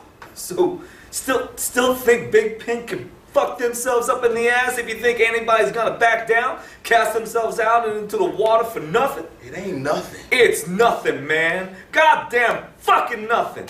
How many years can you put down here on the water? How many years your daddy and your granddaddy before that? Your whole family, bro. That's all nothing? No. Fuck them. Fuck them up the fucking ass, man. They made us lab rats and we didn't know. Shame on them. Shame, not on us. You hear me? Just think. What? Where we gonna go? Once the house is... See, stay with us if you need. Oh, you ain't got no room. We will make room. I can't do that to you, Yuki. How long we go back, huh? You got nowhere to go. I make room for you. You hear? Yuki hands Jimmy a handkerchief. What? You're bleeding. Huh? Your ear, man. Yeah. Thanks. Jimmy places the handkerchief to his ear to help stop the blood. You are not gonna think about this thing again, all right? You listening? Yeah. I am not gonna let you think about it. Fucking leave Rosalie alone. Leave all of us. You finish your time here on earth. However it come to you, you finish it right. Hey, you ain't got no room. So go on to Waxahachie, see your cousin. See what they say they can do. Just keep on the keep on, right? Yuki wipes his face. It's hot. Yeah. Come tomorrow morning, we gonna be out on some road. You'll do fine. You're Jimmy the Tiger, right? Ah. Scene 8. Exterior. Sometime before sunrise, in the backyard. Rosalie has garbage bags in hand. The bags contain all of her and Jimmy's belongings. She sets the bags down. She's exhausted. She looks at the yard. The mismatched garden furniture and cooler are gone. There's nothing left. Nothing at all. At least it's clean. Rosalie, What? hey, you see my headgear? Got everything in here. I can't find it. Got everything, Jimmy. You get that little bag by the door, please? Hey, what's that? Little bag by the door. I'll get it. She goes toward the house. Hey, there's a little bag here. You want me to bring it out? Okay. I thought you wanted to leave this. Well, those are my things. Rosalie stuffs the little bag into one of the garbage bags. What things? Craft stuff from when I was a little girl. Why you want that? Could sell it. Nobody buy it. Don't know. They're old, Rosalie. Like everything else we got. What? Tired. You want to rest? They come around. We got to be out of here. Should have been out of here already. Hey, well, we still got time. A little bit of time. They run us out, they run us out. No. I do not want to give them that. That's what they want. They want to see us run and tail between our legs. No, sir, I won't. All right, I'll put these in the car then. Well, they're heavy. I can get it. Jimmy lifts one of the garbage bags. It is heavy. He sets it down. He is short of breath. Now, what do you got in this thing? Our stuff. What kind of stuff? Towels and hardware and spoons and cups and you know. Throw this out. What? What we gonna do with all this? Use it? Don't fit in the car. I'll get it. She lifts the garbage bag. It is heavy, unwieldy. She struggles, but manages regardless. Hey, we stop that? Hey, Rosalie. I will put it in the trunk. I'll make it fit. Rosalie walks towards car with the garbage bag in hand. Jimmy looks at her. Penguin. Huh? Walking like a penguin. Shut up. She's now out of view.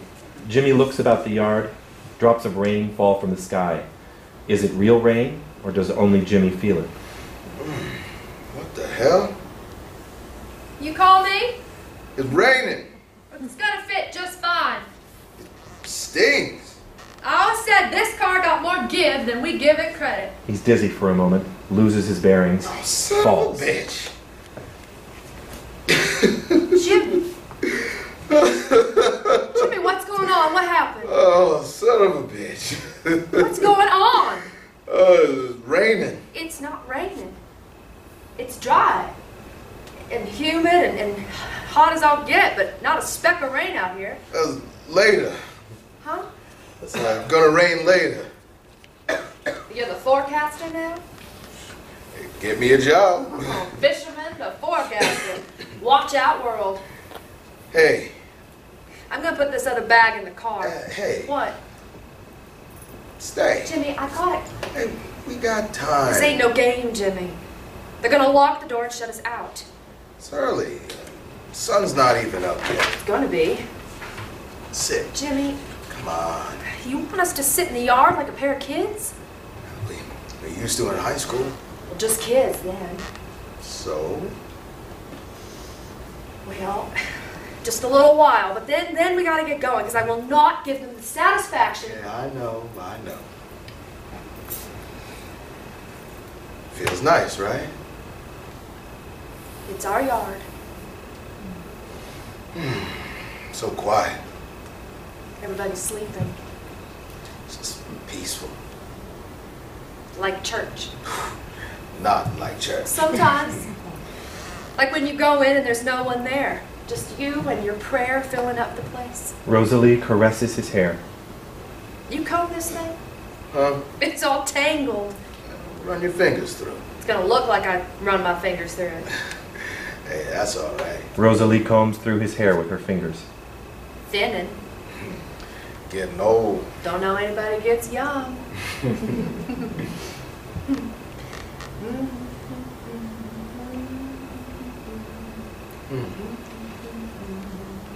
What's that? It's the song. Don't know. That sounded nice. So many songs stuck in my head. We could recite them all. Fill up a book. You remember when we used to do that? Back when we first started hooking up, reciting songs. Did we do that? Mm-hmm. You sure that wasn't with Neva? Hell no. It was a crazy thing to do. You don't remember? No. No, we try and recite them all the titles, the minute they came into our head. And the rule was, we couldn't stop. Just let them keep flowing, and we just shouted them up to the Well, sky. this must have been with some other girl. No, it wasn't. Okay. I remember. Okay. I ain't hallucinating. All right, Jimmy. Why you gotta think that? I don't. We'd lay on the ground over by the edge of the football field, back where the goldenrods were in bloom, and we shout all these songs up in the air, and we like testing ourselves, testing everything around us, and the cicadas would join in, making that sound, create some kind of weird symphony, till we hear somebody say, "Hey, quit that racket," and we just laugh and nestle into each other. Your perfume hitting my nose just right. And we close our eyes and pretend to sleep and pretend the sky was some kind of brilliant archive. Archive? Yeah, like a big library or something. I can see it. And this library could hang on to all of our songs and send them down whenever time we need it. Nice library. And you run your fingers across my chest and whisper all these dreams you had in your head. Stuff I had no idea about. Stuff that blew my mind. Like what? Hey, don't you remember? Stuff about traveling to places and designing atrium. Atrium. Yeah, it's full of butterfly peas and cattails and sea oats and rabbits. I must have been drunk. And we pretend that the songs would rain down on us from the sky and just cover us in their music and make us feel special. Like everything we did or had done or dreamt of really mattered. I mean, really fucking mattered in the world. And I'd say to you, I'm gonna build you a house that looks out onto the water so that you can see me fish every day. And there won't be anything you'll ever need for. That was a long time ago. So you remember that? I remember you held me like gloomy Monday morning. I'm in love with a boy who loves the sun and don't think twice. It's all right because the sun's in my eyes and he ain't gonna leave me high and dry. Jimmy starts shaking. She holds him. After a brief moment, the shaking subsides. We gotta get going. I'll stay here. What? Go on. Jimmy, what are you talking about? I won't make it. You will make it. If I have to carry you all the way, you're gonna make it. You gonna carry me in the car? Come on. My legs are asleep. So, wake it up. I can't move it. Try to stretch. It won't. Give it here. Huh? Come on. Rosalie helps him up. How is that?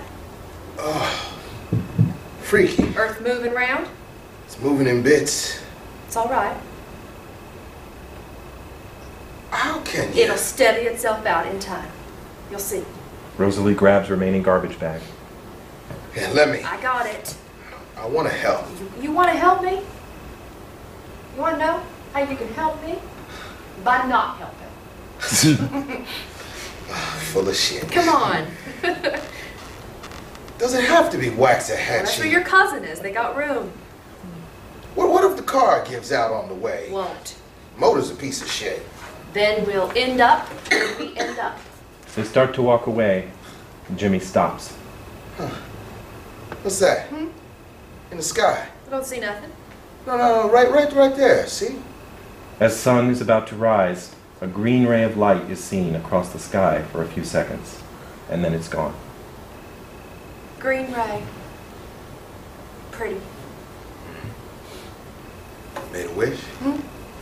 Like your auntie taught you. Maybe.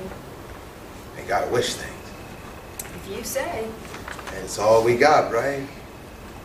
We gotta go. Made a sign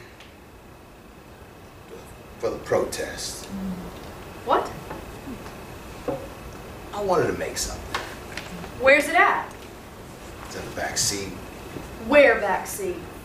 It's tucked under. You hiding things from me, Mr. Man. All sorts of things. Rosalie, Rosalie, sweet as a honeybee. Protest, huh? You wanna stop on over there before we head out? Yeah. Lights fade. End of play.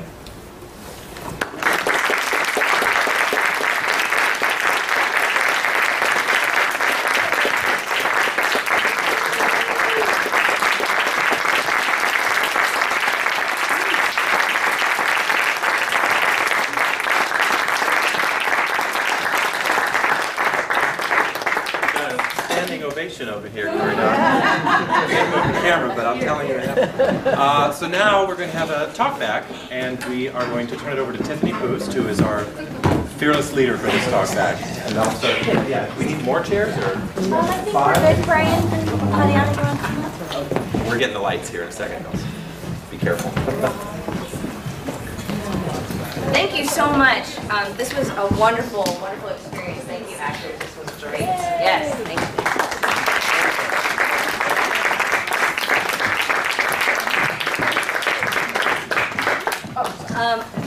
I know it's late, and I just have a couple of quick questions. I'd just like to get some feedback from everyone, and we'll also be sharing this with the playwright. If I could, I'd just like to do a quick little word association thing really quick. So here we are in Houston, Texas, near Galveston. We've all been to Galveston. We've all been to the beach. I'd just like to do a quick little word association. Could you just shout out the first thing you think of when I say the Gulf before the spill? Shrimp. Beach. Yeah, beach. Hurricane. Brown sand. Brown water. Oil rigs. Yeah. Gate. Oh, gate. Seagulls. Or whatever they are. Regrets? Joe's Crab Shack. Home. Great. And could we do Gulf post-spill, after the spill? Questionable. Hair. Yeah. Energy colony. Nightmare. Hardball. Oysters. Merc. Still there?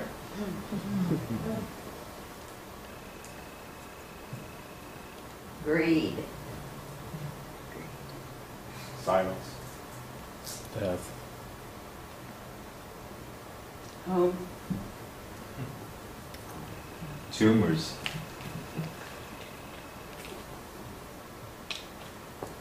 Great. Awesome. I just wanted to let Brian Paras and Madianas Diaz introduce themselves and kind of let you all know who they are a little bit. So go ahead, Brian. I can follow. My name is Brian Paras. I live here in Houston, Texas, and I have a couple of hats that I wear. One of them is to serve as an advisor to the Gulf Coast Fund. It's funny, I never really thought, I lived on the Gulf Coast here in Houston. And so, you know, after Katrina is really when I got my first experience working in the Gulf Coast. And so the Gulf Coast Fund is a philanthropic group.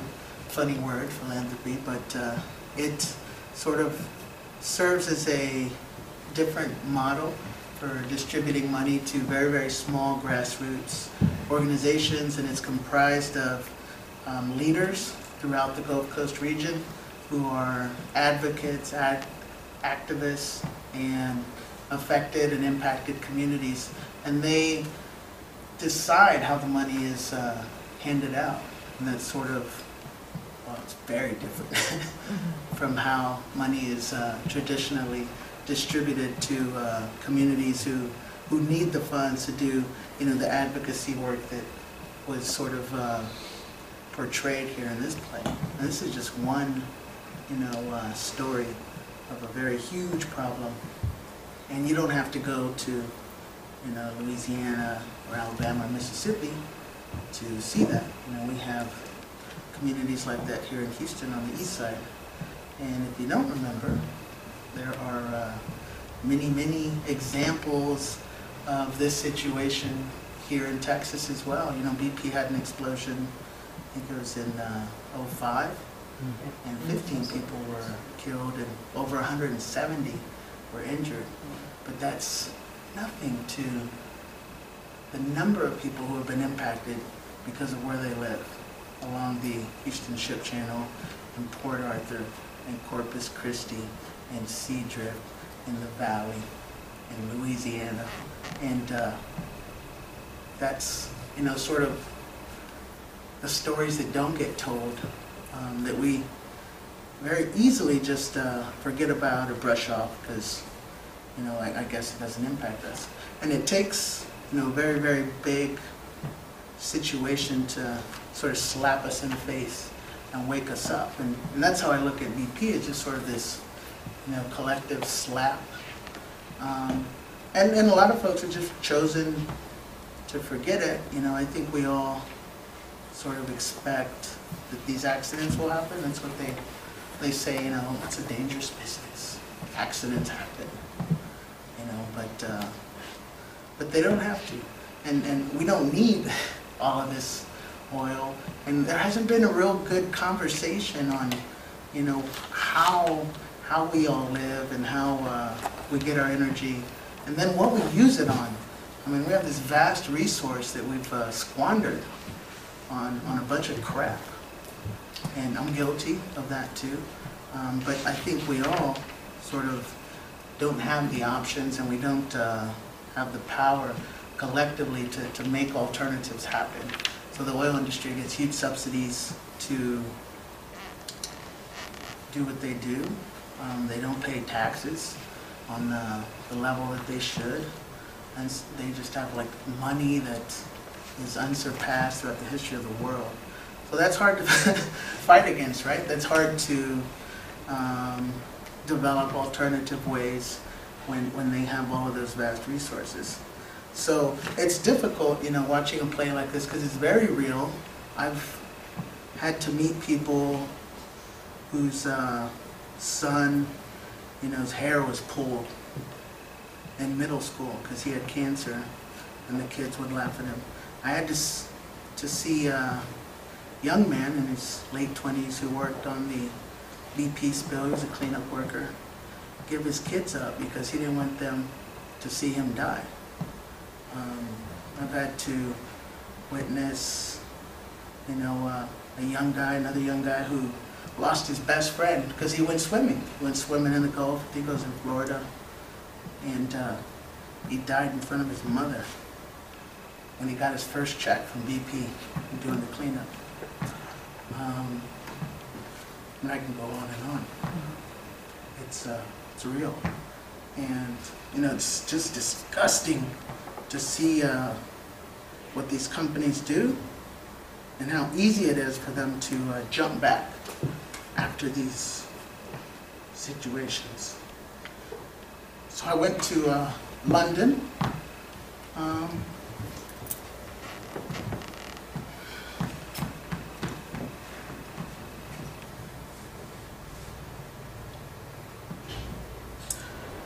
London.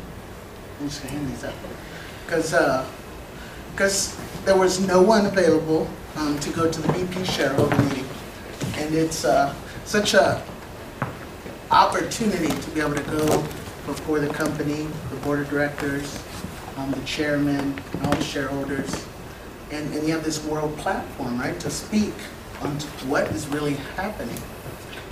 And you know, the fishermen and all the communities that live along the coast, you know, they're exhausted. I mean, I can't remember, this is the same place that got hit with Hurricane Katrina. You know, folks live here, you remember Ike, Rita.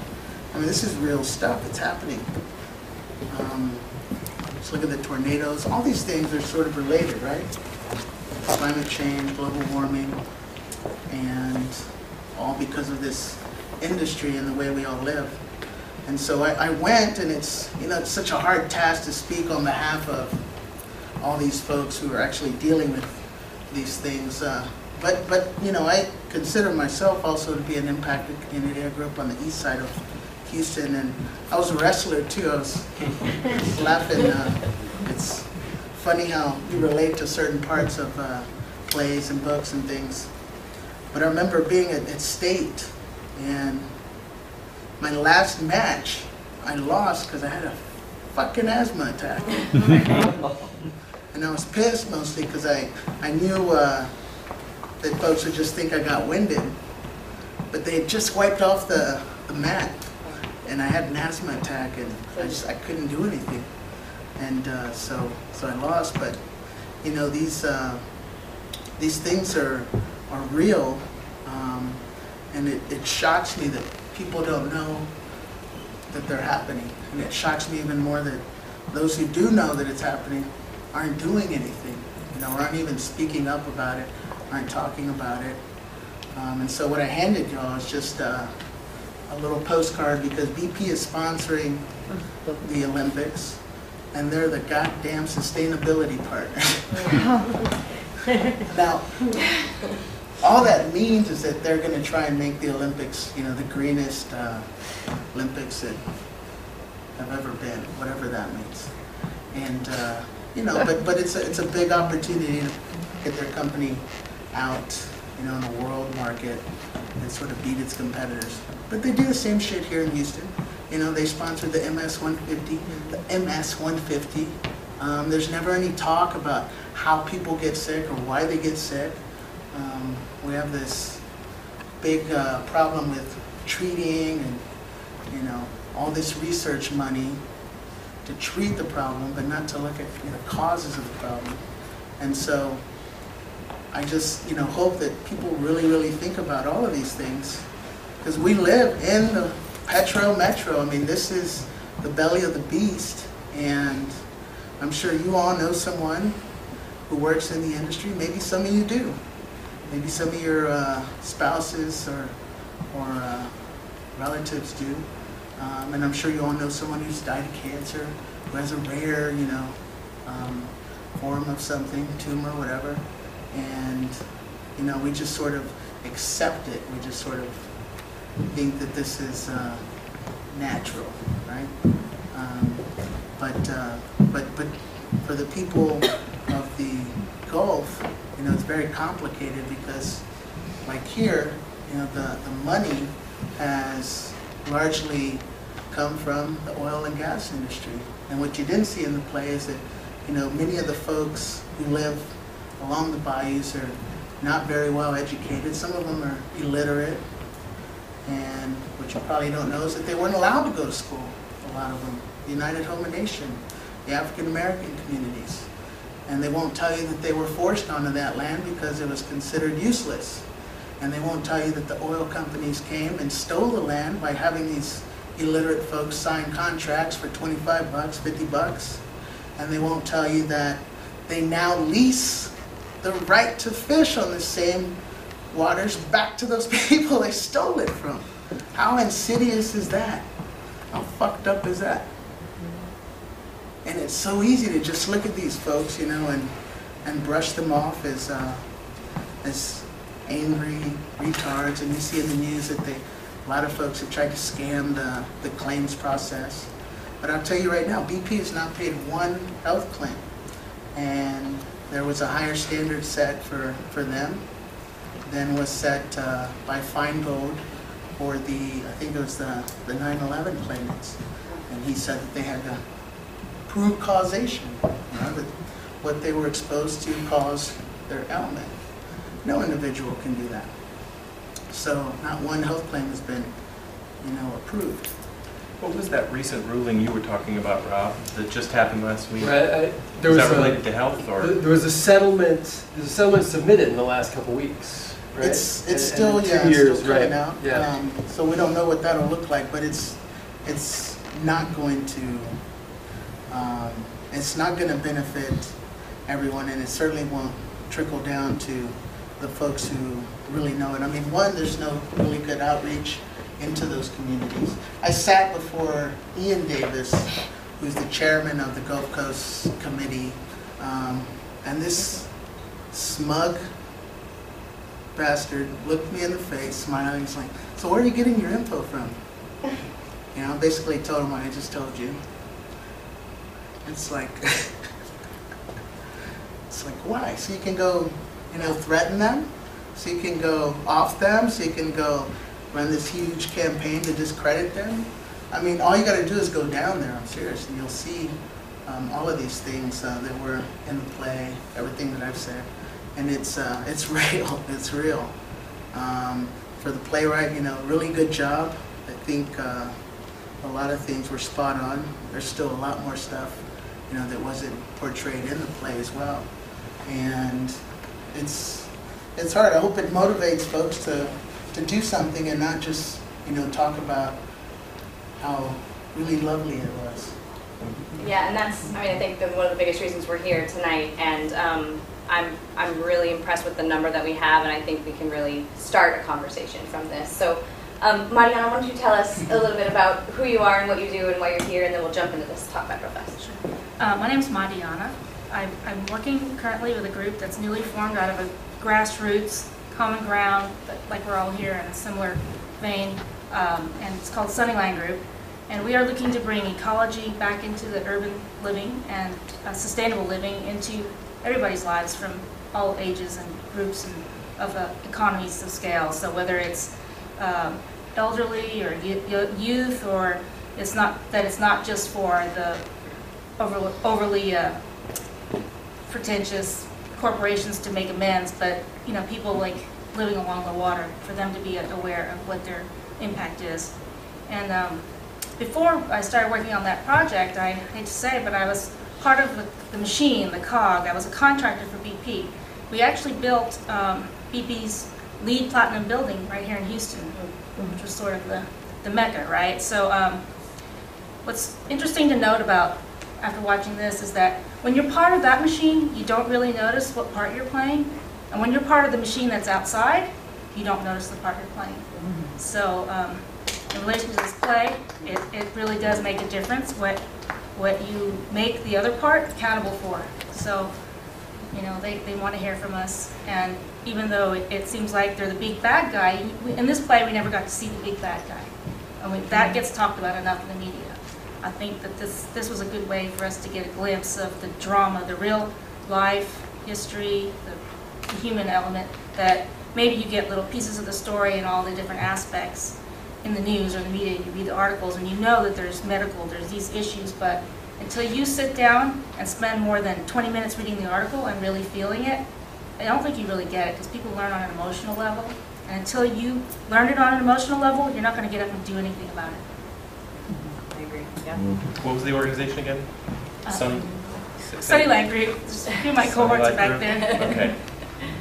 Okay. And Rob and Sean, why don't you tell us a little bit about what you did for this preparation? Well, I guess a few weeks ago, Sean came to me that Karen Dodd was looking for people to do these readings. And it's amazing what she's put together. The idea that this was read night before last in Rio de Janeiro in Portuguese, the translation is kind of amazing. She's got people reading this all over the country, all through this month. I think we're kind of at the tail end of the process. The idea being just, it's been 2 years, and it's not front page news anymore. And so I thought, it's a great idea, to do all these readings simultaneously and coordinate. I hope the play's good. And then I picked it up, and the thing that impressed me is that it's the characters she's created. That it's not just an issue play, although it certainly is an issue play, but she's really, you saw. I mean, these are people who have history and background, and it takes, what you say, is an abstract thing. We know that bad things came from this. It says, okay, here are 4 people, and fictional people, but based on research that she's done, and really believable people, and watch them confront it. And the thing, there's sort of 2 moments from the play. One is that conversation that Jimmy and Yuki have, where Jimmy's like, no, it can't be that bad, because if it's that bad, we're fucked. And it's not because he has any evidence that it's not that bad. It's just, it's unthinkable. The scale of it is unthinkable.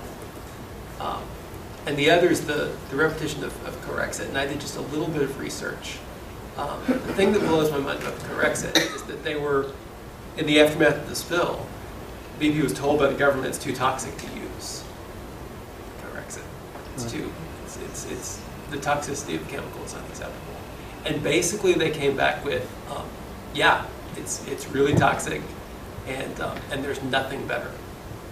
Like any of the alternatives would be as toxic or more toxic. Better for what? Better for what? Well, so they're saying any of the other things that could have made the spill disperse Go away. was well, it cannot go away. Not go away because Corexit doesn't do it. They just Right. want to sink it, so it's not. Right. It's So not that's they what he did it did. in Brazil not too long It ago. separates the lights Right. out of the solids, and then the solids, they go down, they don't sink, they just go down into a particular level of the sea, and Instead it's of all in there. living on the It's- surface. It's Right. clouds, Yeah. okay, and all of the lights were dispersed, okay. That dispersion that was used, they could have used others. You could use soap for that. Yeah. Okay? But the problem is that the soap takes a long time to do it. And they wanted to do it before it reached shore, so that they didn't have to deal with the cleanup of the shore. Like the Exxon Valdez, they didn't do it, and they ended up spending billions of dollars trying to clean the shore, and they haven't cleaned it yet. And we all remember those images. Okay, yeah. But the issue is BP decided to use this one because it was the fastest one, but it was also the biggest or the more toxic of all. They lied. They weren't ready for And the they amount of used, oil they spilled. Right. they bought They said they scientists were- that they put a they bunch of lied. papers together that didn't mean anything. And they used a stock that was banned in the UK that they just had in their storage because it couldn't be used. And that's all they had. Right. So they used that. But they lied. I mean, they lied. They said they could handle up to 480,000 barrels a day. They couldn't even handle 15. Right. So, So if I just want to jump into really quick, get some feedback from everybody in the audience. What affected you? What will you walk away with? What is resonating still in just your from brain? the play or from the whole From the thing? play, from the play, and also from the experience of rehearsing this and learning all these characters. And I mean, we'd love to hear from you guys specifically too. But what, for me, I wrote down, fear is all inside him. I loved that quote and the imagery of that. Did you guys did you have anything specific that stuck with you? I'd love to hear thoughts from the audience or Yeah, questions. yeah. you have at this I'd point. like to introduce myself. Sure. My name is Natalie O'Neill, and I'm on the board of directors of the Galveston Baykeeper, which is part of the Waterkeepers Alliance, which is 190 different waterkeepers all over the world. And we are the only waterkeeper in Texas.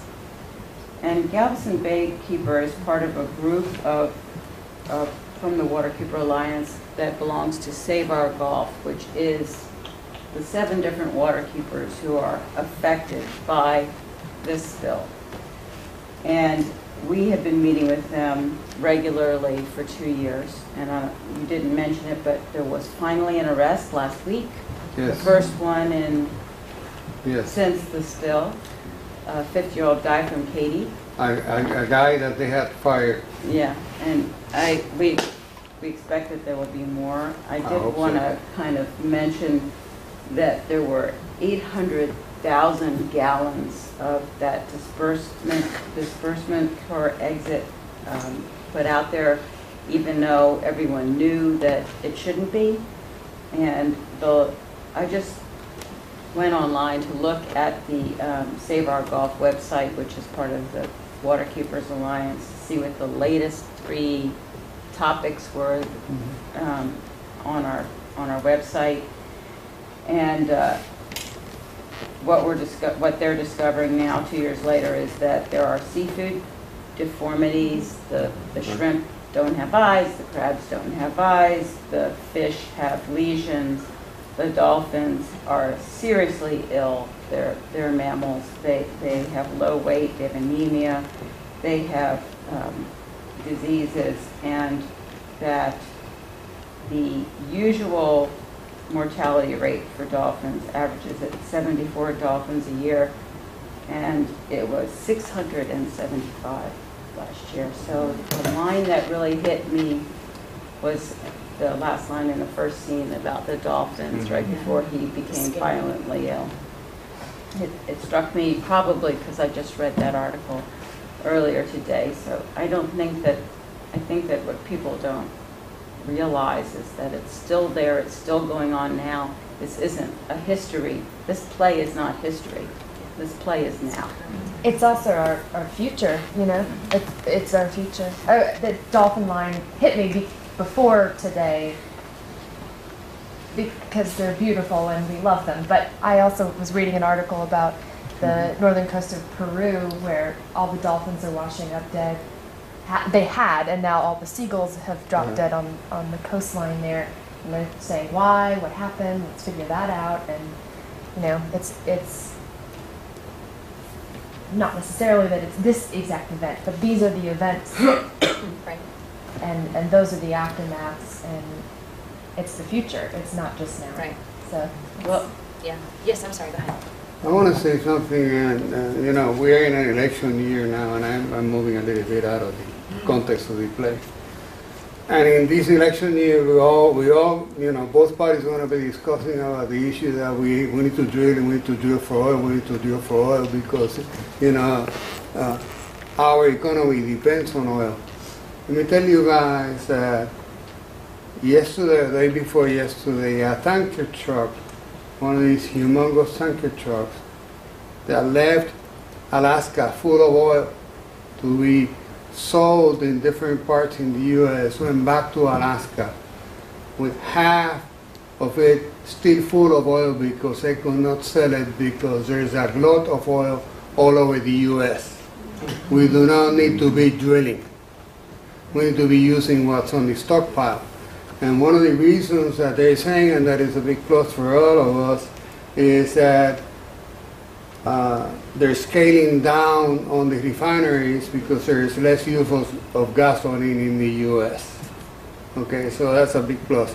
But now what we need to do is we need to stop people from diverting that oil and start selling oil overseas.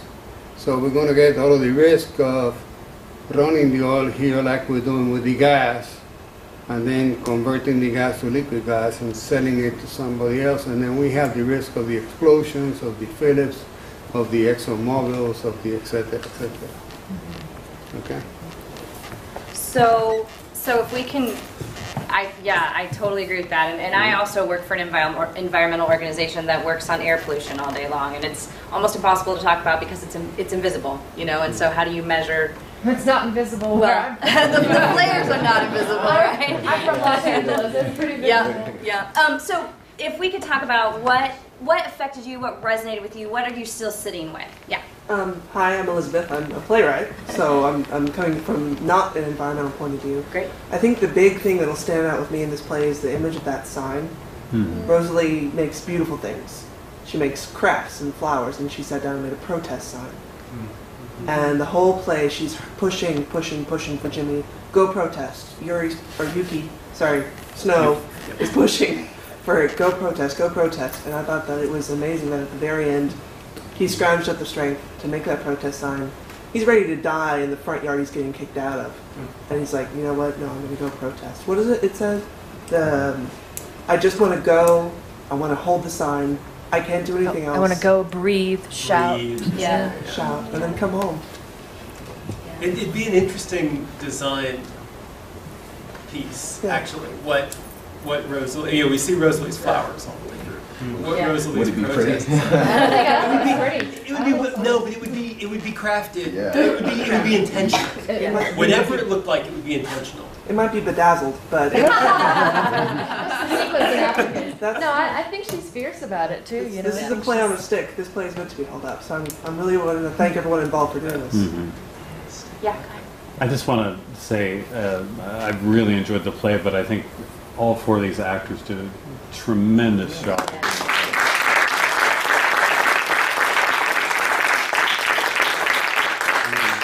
Each one of them brought so much humanity to their roles. It was really lovely to see, and Rob did a great job directing.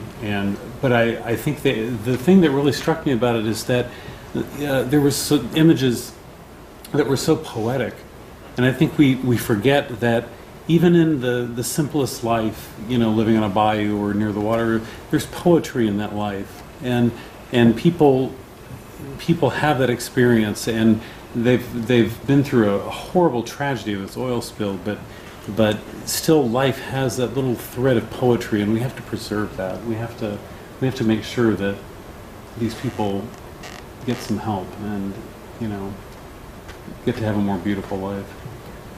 Definitely.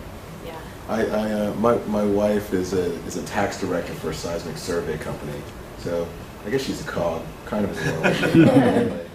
But I'm always kind of razzing her sometimes because she's good at math and I majored in theater, so I cheated. And you know, it's kind of funny. You're right. It's more than just, well, along the lines of there being poetry, that with the oil companies and the spill and the Correxic and 800,000.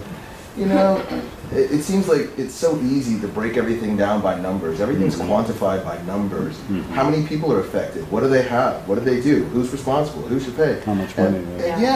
And for me, maybe it's because I'm a theater major and I'm not good at math, but I never saw life like that. And it really, I don't know, it would be so much easier if people, I don't know, didn't see things in the numbers. And maybe that's the intention of the playwright too. Like to put. Right, let's look at 4 people. Yeah, right. Yeah. Let's just right now for a couple hours. Let's just look at 4 it's people. not about, you know, all the effects and the bills and the doctors and the repercussions, but let's look at 4 people, 4 human lives that are our neighbors, that are us, that are sitting right here. Now, granted, I ain't never, you know, had $5 to my name and some Hot Pockets. That hit me in the play. Yeah, but I mean, I've couch crashed. I've $5 and some Hot Pockets. That's rough, but that's real, and that's a lot more of us than you think. Yeah. They're not sitting in here right now because, well, maybe they are because this is free. But that's a lot of people that nobody thinks about. That's people. That ain't math, you know. That topic of forgetfulness and forgetting like a sieve and. Memories like sieve. Yeah, Paul. So I came into the play thinking it was going to be very, very dramatic, all about BP and stuff like that. And what really struck me was the subtleties of how it was really more a play about just daily life, and how BP just very subtly wove its way into the daily occurrences of life. And it wasn't. I mean, aside from you know, some of the more dramatic parts, it wasn't really all that evident that this was a BP. It was more subtly integrated, and it basically shows how it affects every aspect of sort of the daily human life. And that kind of struck me. It's so subtle that I was so slow to catch on to one of the comments that they kept talking about Big Pig in the play. And I had a revelation moment, like, wow, I'm an idiot. Because I finally put those 2 first letters together and figured that out. But yeah, you're right. I mean, that's about as far as they go, is say Big Pig. And that could open it up to so many. I mean, it's not just BP. You know, Right. there's so many issues, and Giovanni, you were also talking about the numbers, and it's all about money too. I mean, that's how they get us, right? Is this the money, and that's how they get us at the pump, and that's how. Yeah. Sorry, you can go ahead. The image that stuck out for me, and as we got to talk about like daily life and everything, image that stuck out to me was when they all got together and they had that bag of store-bought fried fish in a box and hush puppies, and these men are fishermen. These men are fishermen on the Gulf, and the image that we always see of that, that's even put on TV for us, is, oh look, the Gulf is up and running again, and these guys are out here and they're fishing, and look, great stuff. And well, it occurred to me that it was probably poison what they were about to eat. Yeah, You of know, course, just the of horror of course. you not being able to even trust what you're eating. And they're eating frozen fried fish from a box. Yeah. The day you get out of the hospital. Yeah. Scary food. And that stuck out for me. It did. The what we perceive as what people's lives are down there and what they really And, are. you know, and one question about that I had was, we keep telling him he can't drink the beer that we brought. Right. He can't eat the food we brought. And I said in rehearsal, well, why did we bring that stuff? And then, why do we bring home stuff he can't eat? That's mean. And then we talked about it, but there's nothing else. No. That's what the corner store had, or that's what Right. whatever the chain was, that's all we have. Yeah. There are McDonald's in hospitals in Harlem. I was in one once in New York. Here too? Yeah. Oh my God. Yeah. Did you have your hand up? Yeah, just real quick. You asked kind of what are we still sitting with, and probably what are we going to take away with us. And for me, it feels like a very strong irony here, and it could just be me. But ironically, the human element that was displayed, I feel is being displaced. And while clearly we're talking about a corporation which, while the government gives corporations the same rights as individuals, we, as humans, feed these machines. And we are affected by that. And we really are the only ones who have the power to stop it. And so we can't take down something that really doesn't exist. I mean, so I feel like I'm just sort of needing to put that out there. I mean, BP is made up of a lot of people who, you know, Mariana kind of said it a little bit, you know, when you're inside, you don't see it. And actually when you're outside, which is proudly where I sit now, you don't see it. And, you know, again, I think, you know, I really appreciate, you know, the experience and human element piece, but we really are all in this together, and BP is really just a piece of paper. That's It'd be a really whole all lot it is. easier And if it's a man going was to take, real.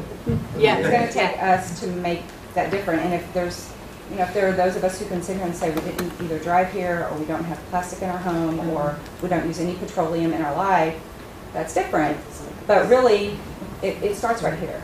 Yeah. And that's how we really, truly made it. Yeah. What I notice is generally, and I've been part of Galveston Bay Foundation and Galveston Bay Conservation and Preservation Association before I started with Galveston Baykeeper, is that until you yourself are affected, until that oil is on your backyard, it's hard to identify with these people. When you watch the play, then suddenly you're drawn into the humanity of what's going on. But when you're reading it on the news and the numbers, like you say, and I spouted out some numbers as well, it's part of everything that's going on in the world. It's so much going on in the world. And then this play kind of brings it home, like it is in your backyard, like you are experiencing it. It really means more. It did that for me. I still think that we cannot deny the fact that we are part of it. And we What are could she part have of done the differently in the play to make that happen? Part of that, or the Yeah, yeah. What was the question? What's the answer for the play then to I don't succeed? think I know. I think that it's not a play issue. I think the play was beautiful, and it brought me, you know, It brought to that the question back. I mean, up. it has affected me personally, and it is in my backyard, and it is in my family. But it doesn't change my mind that we are all part of what's feeding this machine, that there's not something out there that we need to take down. It's us. We need to hold hands with the people that work for BP. We need to, you know, I mean, BP is not it doesn't live without humans. Right. It's just a piece of paper. And, you know, and again, it's not right or wrong. I just feel like the human element that I think the playwright worked so hard to bring to us is being taken away somewhat, for me, not for everyone, but for me, by saying, oh, you know, that evil machine. Right. And that's all. That's And very with all due valuable for her to respect. hear. So Yeah. that's excellent. I'm sorry, I just want to ask a quick question though, because you said that you used to work at the machine, and going along with what you say, do the other people that work in, because my wife is a tax director, so she sits in the nerd room. So the other people that work in big oil companies, would any of them ever say that what's happening is right? Nobody would say that it's okay. I don't think anybody would be like, who cares? Nobody would say it. They're people too. They have families. They got families. Nobody would say. You know. There are story spinners though. I mean, they do like they say in the play. They hire someone to tell us something. It's not that they're saying that it's right. It's that after the spill happened, before they capped it, they still didn't want to lose that money, so they let it go and go and go and tried to collect it with all these other kind of trial by error ways to cap it and still catch the oil till it kept going and going. They finally said, oh, to hell with it, and they capped it. That went on for a very long time. They also denied the actual amount of oil. So while they're not saying, oh yeah, it's okay, they're still not doing everything they can do to make it better and right. They're only following the laws. They're only doing what the laws require them to do. That's different than making an effort to do more than that. Taking care of the to take community. care They of. don't even do that. They don't abide by the laws. Well, not all of them. None of them abide by the laws. And I just want to say too that don't guilt yourself. It's not your fault. It's none of our faults. We don't design this. No, I think that's part of it. It is all of our fault. It is our fault. I know it's not our fault. It's our responsibility. Right. We have to make choices. But it is our responsibility. We have to make choices. We're not doing anything about it. It's a different story. And them accountable. Right, all of us Right. accountable. Oil companies, Oil companies are made of people. They're just pieces of paper. They're people, I mean, sure, just they're like you and I. People collecting their checks. They are down super and people. They're not a piece of paper. And to live in a city and function in a city, you need a car. I'm sorry, there's no way around that. Okay, I'm sorry, go ahead, go ahead. Not our fault. Thank you. Okay, so there seems to be like there's a disagreement, which really isn't a disagreement. She did point it out in the play over and over again through the symbolism of the cheap soda. Yep. Okay, she did point it out. It is us who is addicted to cheap and convenient. It is me who will get into my car, burning petrol, and drive home. It is all of us. And yes, they're evil, and yes, they're corrupt, and yes, they have more money and power than all of us, and yes, they get away with a lot of things, but there are more of us than there are of them, and it is our responsibility to consume responsibly and to continue to grow and change our habits, because we do feed that machine, and that machine is made up of us. I agree with all of that. Poor folks don't have as many options to control and make those consumer choices than other folks do. And that's an important thing that needs to be Well, that's why said there are as well. activists like you and your father who reach out to them and teach them. And that's the beauty. It's not that they need to be taught. No, if we work together. It is a thing. Well, but it's also about bringing voice to those communities. It's not about teaching the communities, it's about letting those communities speak for themselves and getting their stories out like we heard tonight. And so it's not about, you know, any of us thinking that we have the answers like you're saying. It's all of us coming together. No, it's all of us coming together and working together to solve the problem. I just had one last question. It's really late and I know we all need to go and we're a little emotionally tired.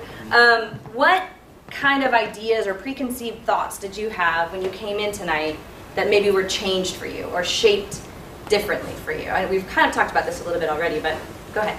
I will say that when I think about the BP oil spill, like as a biologist, I almost always exclusively think about the ecology and the impact on excluding humans. I know we're animals, but excluding us and the impact it has on the whole ecology of the area. And for me, this was like, oh yeah, the humans too. I mean, humans are really big. I mean, that may seem completely obvious to everyone else, but for me, I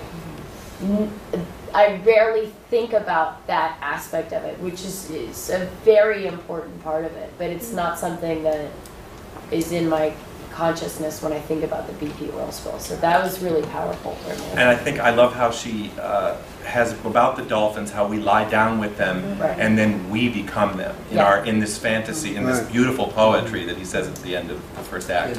Yeah. The poetry for me was the title, The Way of the Water. Water can be fierce or it can be flexible. And I think that's part of the character development of the main character, was that until it got to that point, it was quiet resilience. I'm just resigned. I'm just going to accept it. And my family's history is the way it is. It was a fixed point. There wasn't a flexibility. Then all of a sudden he's like, well, I'm just going to go live my life. But then he realized he didn't have a life to live. So then he became, then there was that turning point. So that's true for all of us. That's the connecting point. That we just, what does it take? A blister? Your ear falling off? I mean, your hair falling out? Cough, an asthma attack? What does it take? Does it take $20 a gallon gas? What is it going to take for each one of us individually and as a society before we accept that 350 is not a fairy tale number, but that's, you know, there's some science, there's some people that are looking at things so that we can all make this better choice.